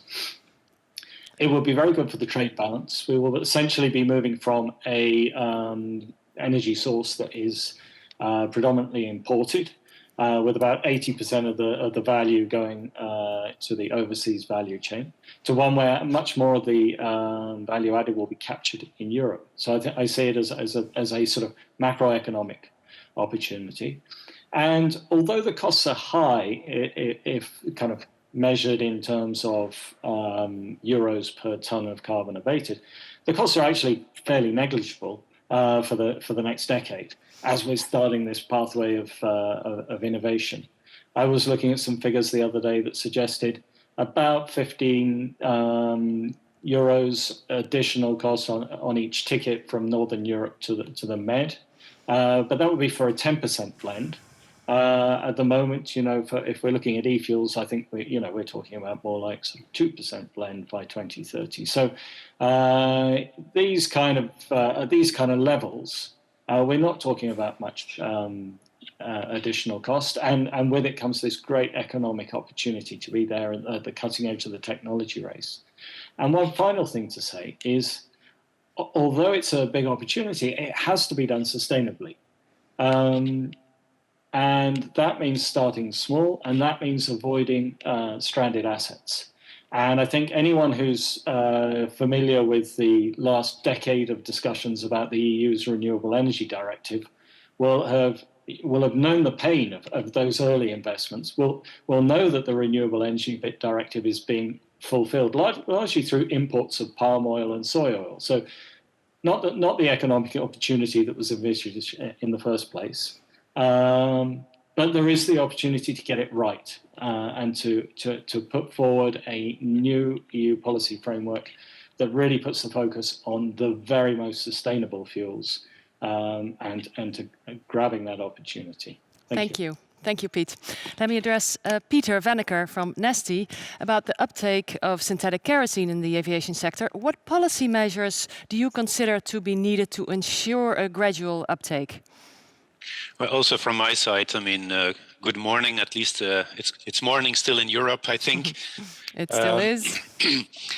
Then to your question, I think first and foremost, it's very important that we are not differentiating between technologies. There are different technologies that will bring part of the solution. We heard already today, I mean, Dick mentioned it as well, the bio part, so recycling waste and residues also leads, I mean, to a substantial reduction of greenhouse gas emissions along the value chain. And life cycle analysis does play a very important role in here. I also would encourage, I mean, the policymakers. We've seen that in road transportation, where we started having very good policy. You could see that greenhouse gas emission reductions has advanced. So therefore, why not leveraging upon the experience that has taken place in road transportation? Truly believe, I mean, that policy is needed, I mean, to create this market for sustainable solutions. And then let's be courageous. Yeah, let's not wait until 2030 and then have 1% or 2%. I hear from time to time, I mean, these percentages in mandates. But let's be courageous. I mean, if there is a clear pathway in mandates that is saying what is the percentage that we want to reduce in the next couple of years, and where do we want to be in 2025, where do we want to be in 2030, and if that is reliable and not changing every time with changing regulations, then I am absolutely confident the industry will continue to invest in making the technologies available, the volumes available, the molecules available. And it's not that this is not yet happening in terms of policy making. If you just look at Sweden, if you look at Norway, there is a mandate in place in Norway already since more than 1 year, and it works, I mean, very well. I mean, the molecules are flowing into Norway to fulfill that 0.5% mandate. It's a small mandate, but at least it enables the industry to completely set up the end-to-end supply chain. So same in the United States. There is also there a substantial amount of discussion currently ongoing with the Biden administration. So I heard, I mean, already this morning, yes, Europe has a chance, I mean, to be the leader. Definitely still has a chance to be the leader, but let's not underestimate what is happening on the other side of the ocean. Lots of things are actually happening, also in Asia. Yeah, so policies, yes, absolutely. Let's put the right policies in place, not just on a country level, but on a European level. Let's be confident that the industry is going to follow. So let's not be afraid of putting 14% of blending mandate by 2030. And let's have a look at incentives to reduce the delta between sustainable aviation fuel and fossil-based fuels. Thank you. Thank you very much about your view on that. That brings us to the incentives related to it that are needed to put in place at UE level the support to support a good business case on synthetic kerosene. Pete, can you shine your light on that topic? Pete Harrison. Absolutely.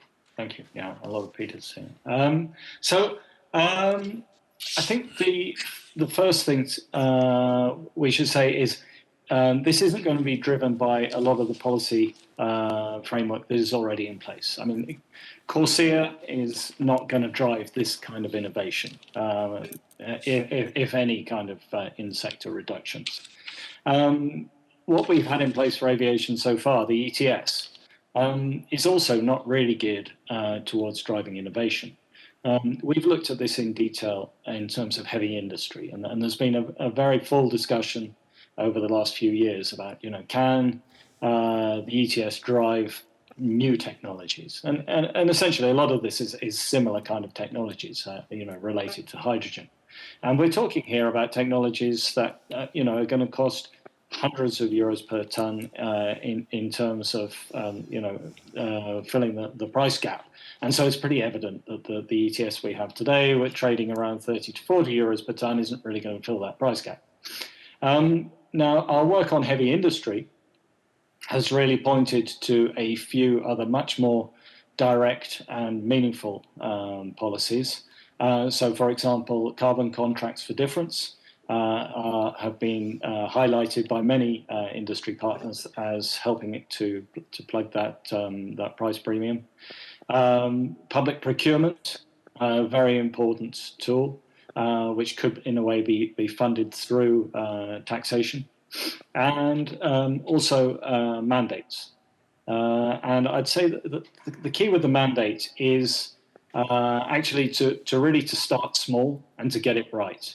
A lot of damage can be done by setting the mandate too high, and so that it causes investments in unsustainable fuels. And really damages the whole reputation of biofuels in this space.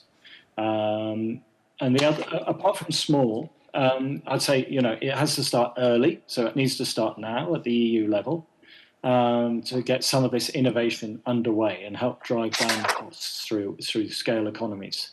And then finally, it needs to be designed in a way that you don't make different fuels compete against each other. For example, synthetic fuels have a different business case to waste oils, HEFA, for example. So you shouldn't have HEFA competing against e-fuels if you want to build a competitive industry for that in the future. Thank you. And then just very finally, just avoid investments in stranded assets. Avoid spurring investment in unsustainable SAF. Thank you. Thank you very much, Piet. I'd like to address KLM. That is Peter Elbers. Welcome again. What do you consider key incentives on that matter? Or other key incentives from the ones that I've mentioned? Well, if we look at a little bit of some of the things which have been said and addressed this morning, and maybe also for the sake of some dialogue and discussion, I think some of the remarks which Pete just made, I would have a slightly different view on that. I think it's not so much that the new generation would be prepared to fly less. I think there's pretty much a feeling that they will have different demands on when it comes to flying and different demands when it comes to sustainability and companies they really want to deal with. So I think it's the demand for mobility and the request for mobility from consumers from whatever generation really. It's likely to increase rather to continue to increase rather than continue to or rather than decreasing. With that, and I like very much the example by the German minister, we need to start investing in it. And when we speak about the European answer as a policy or as a regulatory framework, I think it's going to be very important to also create some European technology answers to that. And if we speak about taxation of the industry, let us use that taxation money in order to start investing in that transition. Because the business case, I mentioned that earlier today, the business case when it comes to sustainability is on the short term not obvious. And by just putting additional taxation or further regulatory burdens or even mandates which are different in different parts of the world will not help the European industry to move forward. On the contrary, it will just sort of make for global operating companies the competitive field even more difficult. So what's important for us as an industry in terms of incentive is first, we need to put real money into the investments of these sustainable aviation fuels. Two, we need to harmonize it, not only on the European level, but eventually also on the global level. And three, I think we should make sure that if we speak about mandates, it's not only harmonized, but it's eventually also being done in a way that these are truly sustainable aviation fuels. And clearly, I think in the first phase of these developments, we've seen some examples where it proved not to be fully sustainable in the long run. So these would be sort of the points I would like to address here. Thank you very much. Okay. Thank you. If I may add, I mean, to have a bit Absolutely. of a dialogue also and continue the dialogue, Peter. I mean, if we can combine, let's say, a very bullish, encouraging mandates with, for example, also incentives through the taxation. If my numbers are right, then the aviation travel levies in Europe are about 10 billion euros every year. Now, 10 billion euros, if you would redirect that to the cost difference between sustainable aviation fuels and fossil-based fuels, that would enable you approximately a 10% SAF mandate. And if you would look at it in 2015 already, it would be somewhere between 5 and 7%. Yeah, but again, there, Peter, I think you and I shared a little bit the view before. We need to kickstart, and that's why I'm glad with the initiative which we announced today on synthetic fuels. We need to kickstart this development, and today's announcement, which we made earlier today, is only meaningful if you can do a real follow-up to that, and it would be for producing entities only be useful to do that once there's real volumes behind. So I get that point. Mm-hmm. And where we need to have the dialogue on the European scale is how to harmonize it. I think it's been mentioned by a couple of the ministers today as well, how to harmonize it within the European landscape, because we see in some places national countries put their own taxation or their own sort of initiatives on top of that. And then if we have a national levies or taxation on aviation, sometimes even airports, then a European on it, and then we have CORSIA with whatever we can say about CORSIA, but at least it's a global system. I think here we need probably to have a bit more effective work on at least a European scale rather than a national scale, and redirect that into meaningful investments. Gentlemen, I thank you very much for your contribution, and there's obviously a lot more to discuss, so let this be an encouragement to keep doing so after today. So far, gentlemen, thank you again, and we'll go to the next topic.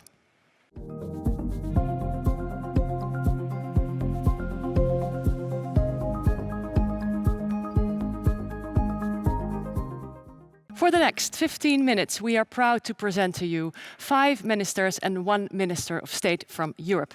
And they will all give their governmental statements on the topic of today, synthetic SAF.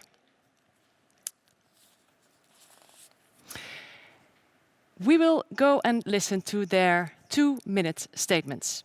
The first governmental statement will be given by the Minister of Infrastructure from Sweden, and that is Thomas Eneroth. Thank you, Cora, of course, dear commissioners, fellow ministers, friends and colleagues. The transport sector needs to continue on a sustainable path consistent with the Paris Agreement. And we welcome the European Green Deal as a central pillar on the road to carbon neutral Europe by 2050. And air transport is one of the industries that has suffered most from the COVID-19 crisis. However, this cannot be used as an excuse to slow down the green transition. On the contrary, we must now step up and speed up the transition of air transport to reach the goals set out in the Paris Agreement. And I look forward to the initiative Refuel EU Aviation as a starting point for further EU coordination on sustainable aviation. And we believe that a possible blending mandate should regulate the minimum share of renewable energy to be achieved by the joint initiative. But it must be up to each member state to decide which measures to use in order to reach the minimum share. And it's important to support ambitious member states that are already moving ahead. A proposal for EU legislation should therefore consider already introduced initiative for sustainable aviation fuels. For example, this summer, Sweden intends to introduce a greenhouse gas emission reduction scheme on jet fuel. The reduction obligation implies that fuel suppliers have to reduce their greenhouse gas emissions from jet fuel by blending with renewable fuel. The purpose of opting for a reduction obligation is that, if you compare with a blending obligation, it favors fuels with lower life cycle emissions. And we also believe that further actions are needed to reduce the sector's climate impact. For example, it is important to tax fossil jet fuel. Sweden welcomes a revision of the Energy Taxation Directive and would like to allow for member states to tax fossil aviation fuel used in international aviation. And in the short term, we are open for bilateral agreements on taxation of fossil aviation fuel. But I also hope that the next session in ICAO will result in a broader discussion on international regulation. I would like to conclude by thanking Cora and her team for arranging this conference. It is of utmost importance that we continue discussions on work on sustainable aviation on a European level. It is time for EU to take the next step, and we are fully committed to making aviation more sustainable, resilient, and future-proof. Thank you very much. Thank you very much, Minister Eneroth from Sweden, with this first statement. We go to our second minister. He is from, let me check. Yes, that is Minister Benny Engelbrecht from Denmark with his governmental statement. Thank you very much. I'd like to add to today's discussions. Of course, to a large extent, is very on the same level as my good colleague Thomas Eneroth from Sweden. No doubt that the aviation sector has had really got a hard hit from the COVID-19 outbreak. But that should not mean that we do not engage into ambitious projects and wide plans to go further into the reduction of CO2 emissions. I totally agree with Minister Jebiri that we need to look into air management, of course, and we can do stuff in that perspective in order to reduce CO2 emissions. But we also need to look into alternative fuel, sustainable aviation fuel. I can only agree with that. Let me just reflect on a few of the things that's been mentioned during today's conference. One of those is that you really need large-scale production of green electricity. I can only agree with that. It's extremely important to look into that part of the value chain. And for that reason, I am happy to say that Denmark has made a decision to invest in an artificial island in the North Sea to make sure that we have sufficient power supply to make sure that this is something that can actually be sustained.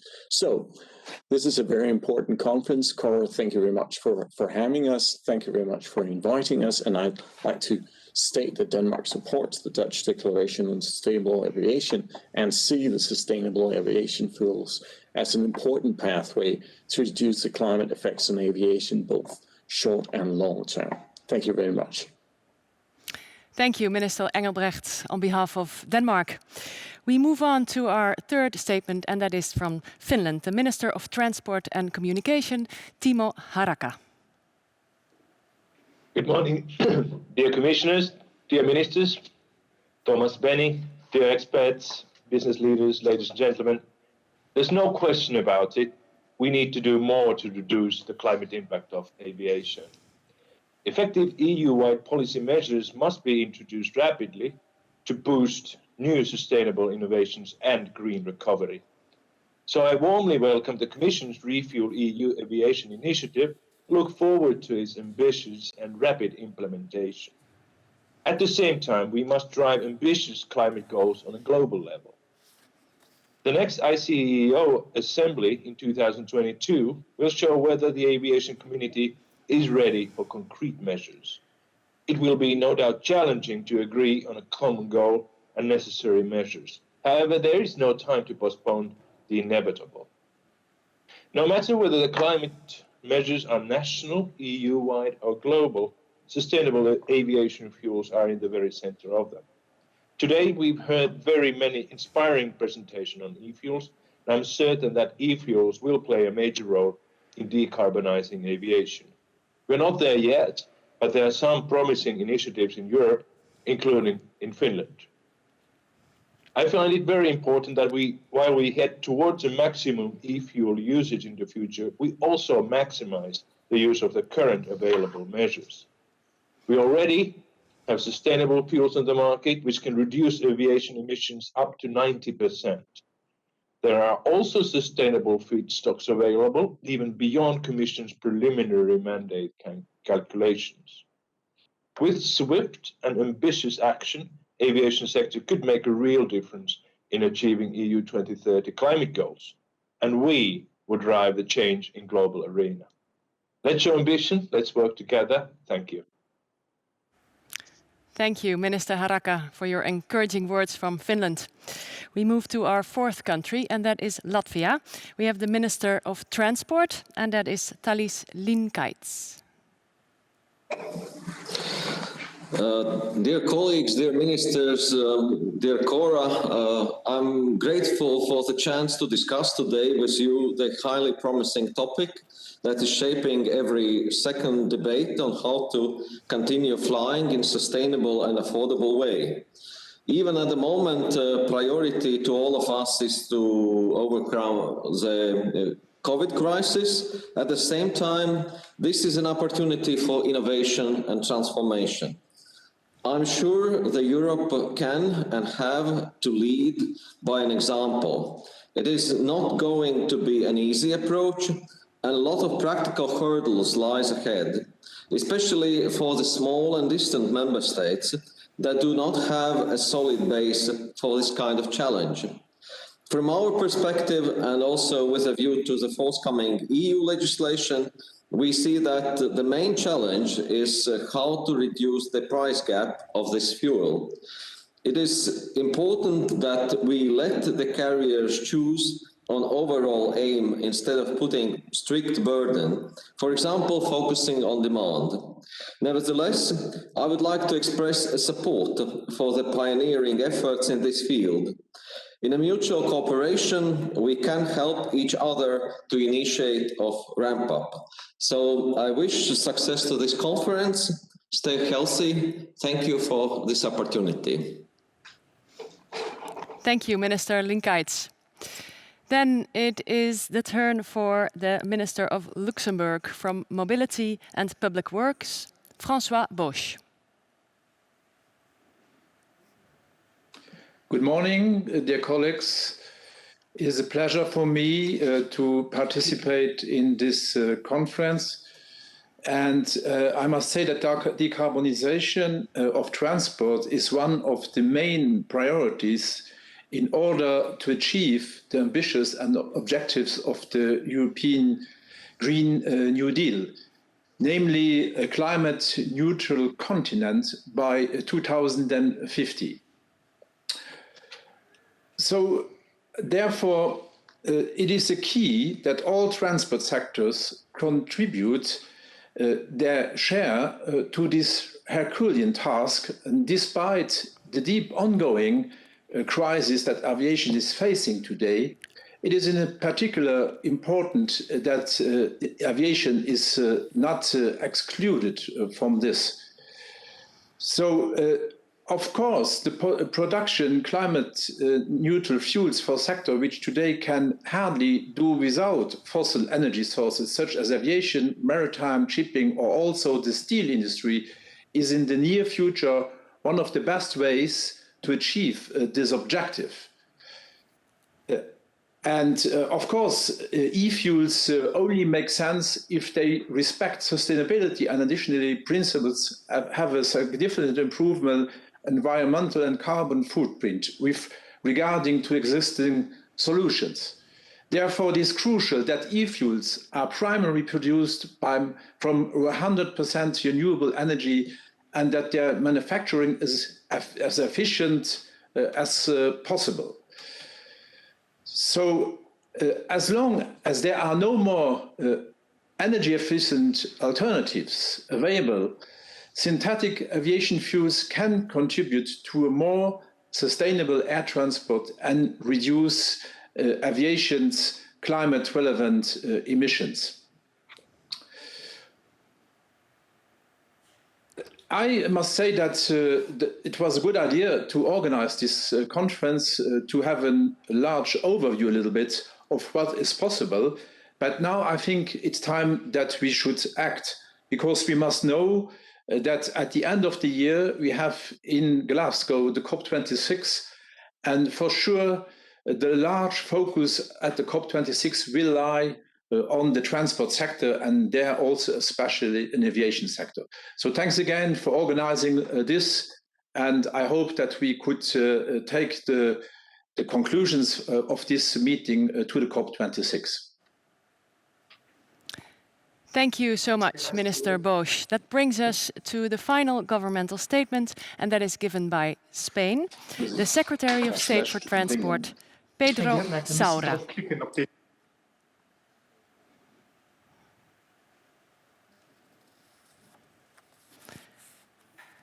Pedro Saura, the floor is yours.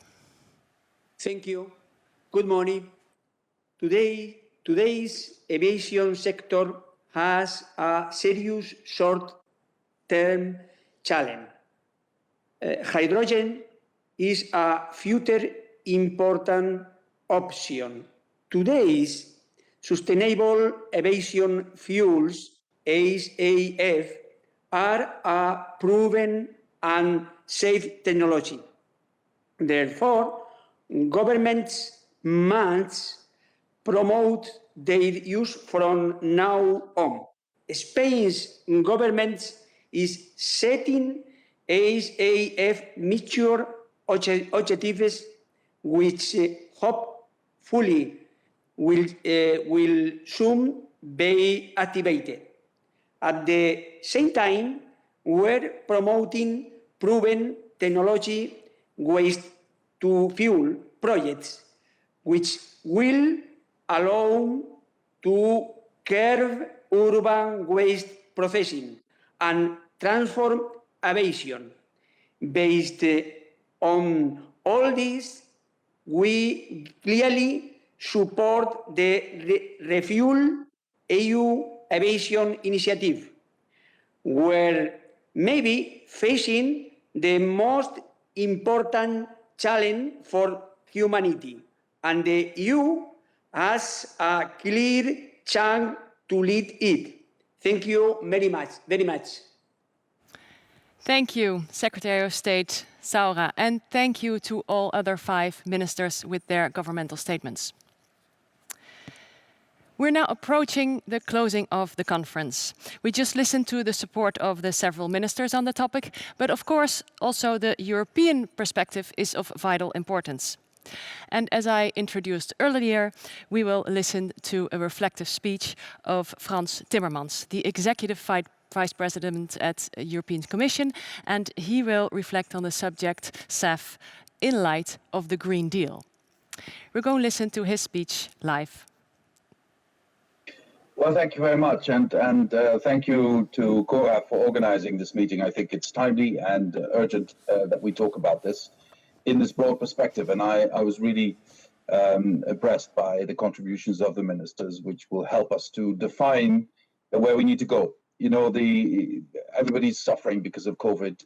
I hope you're safe. I hope your loved ones are safe, but we're not out of the woods yet, and it's going to affect us. The way we live, the way we shape our future is going to be more important than ever before.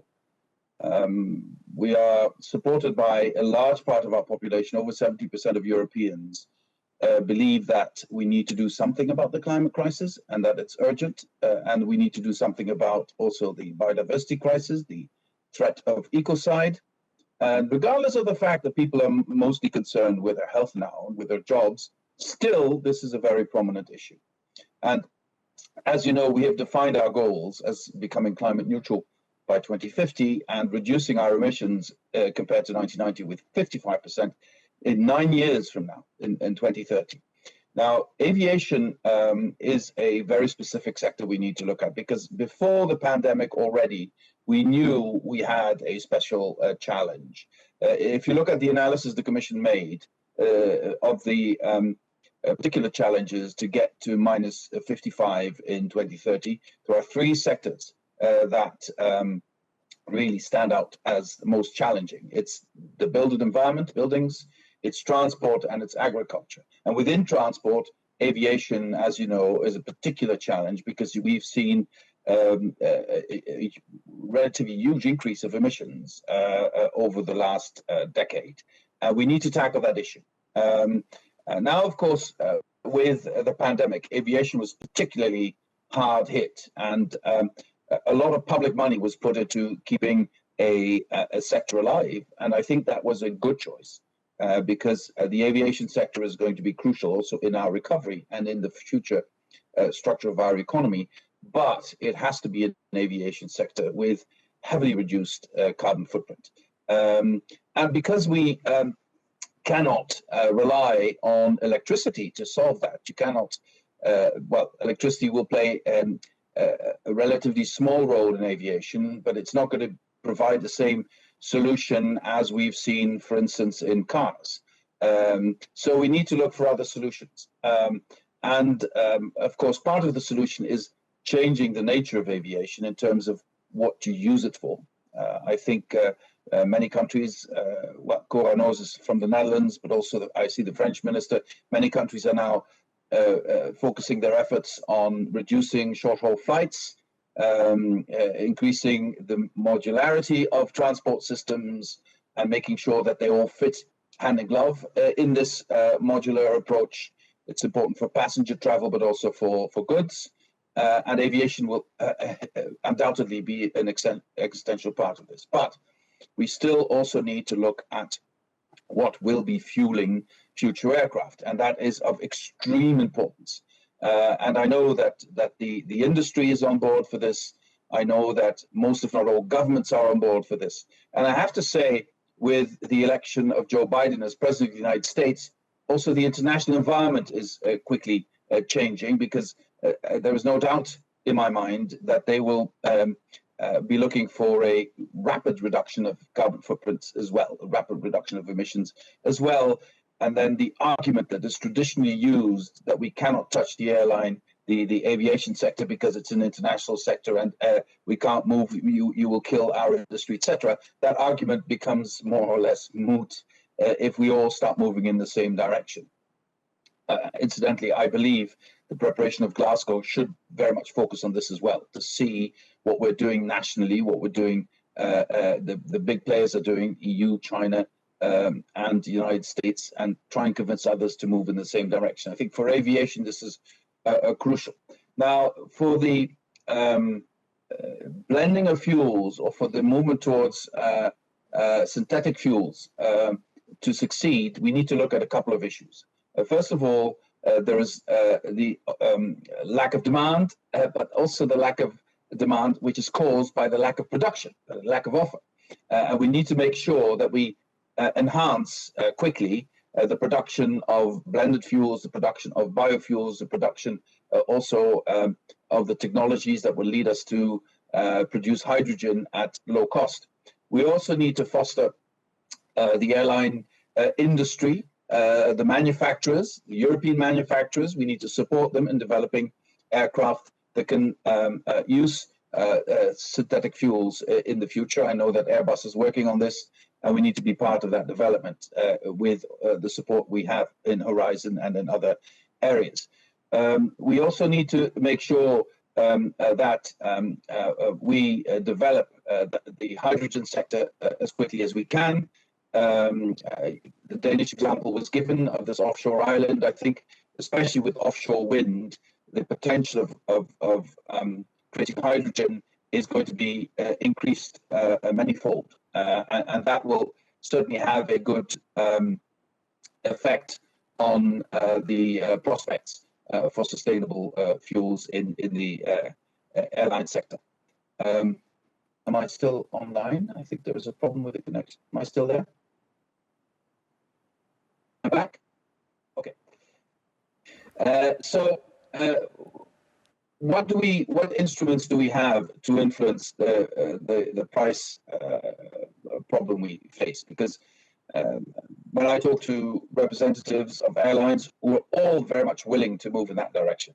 By the way, let me make this very, very clear. There is no reluctance. So far, I have seen no reluctance anywhere to move in that direction. Airline industries understand full well what the future has to bring. But there are some very, very big difficulties we need to solve, especially the price difference.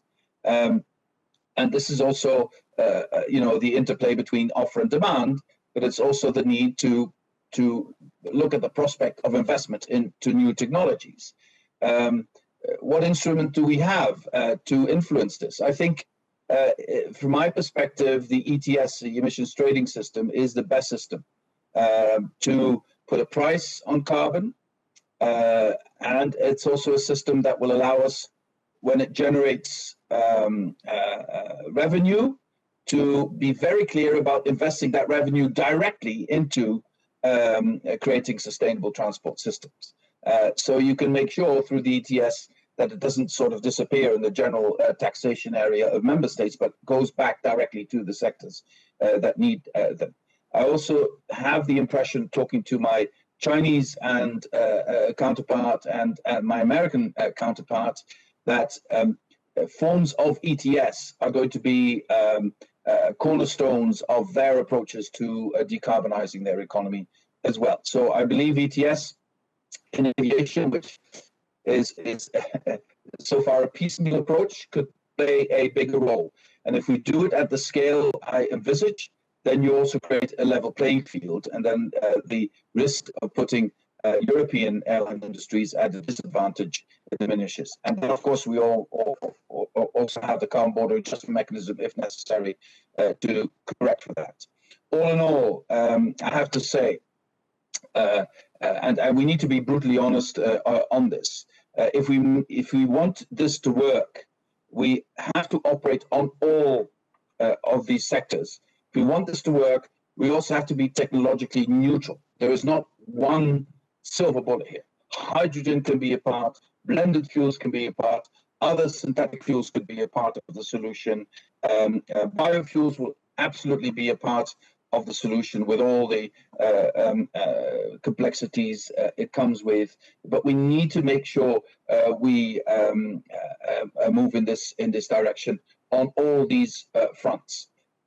We will also have to look, of course, that apart from carbon pricing and the refuel aviation plans, we also have to look at how we integrate other transport systems into a sustainable solution. I wanted to say these things because I think it is important that we would have a more fundamental conversation about the future of this industry. I think it is not just about changing the energy used for air transportation. It is also about what role air transportation has in our future economic structures. I think this is important because much of the burden we will now put on the shoulders of our children and grandchildren by these huge amounts of loans and grants that are going to be used to fuel the recovery of our economy. It will only work if we can show to our kids that this is something that will create a better and sustainable economy, so that repaying this debt is not going to be a burden they can't carry. And in that context, I think it's about showing that also the airline industry can be a part of that, and that there's no antagonism between reaching climate neutrality and having a vibrant airline industry, and having an airline industry that can respond to the transportation needs our citizens and our economies will have. But we need plans for that. And that's why this conference is so important. And that's why I want to again thank Cora for organizing it. The European Commission will be on your side in developing this. The European Commission will make sure that in the preparation of the Glasgow summit, this is an integral part of the mix of solutions we will offer to our international partners. And we will also make sure that you're part of the dialogue and you're part of the conversation, so that your views get taken into account in a way that will make sure that we don't make the mistake of oversight or of missing a crucial element in all of this. Thank you very much.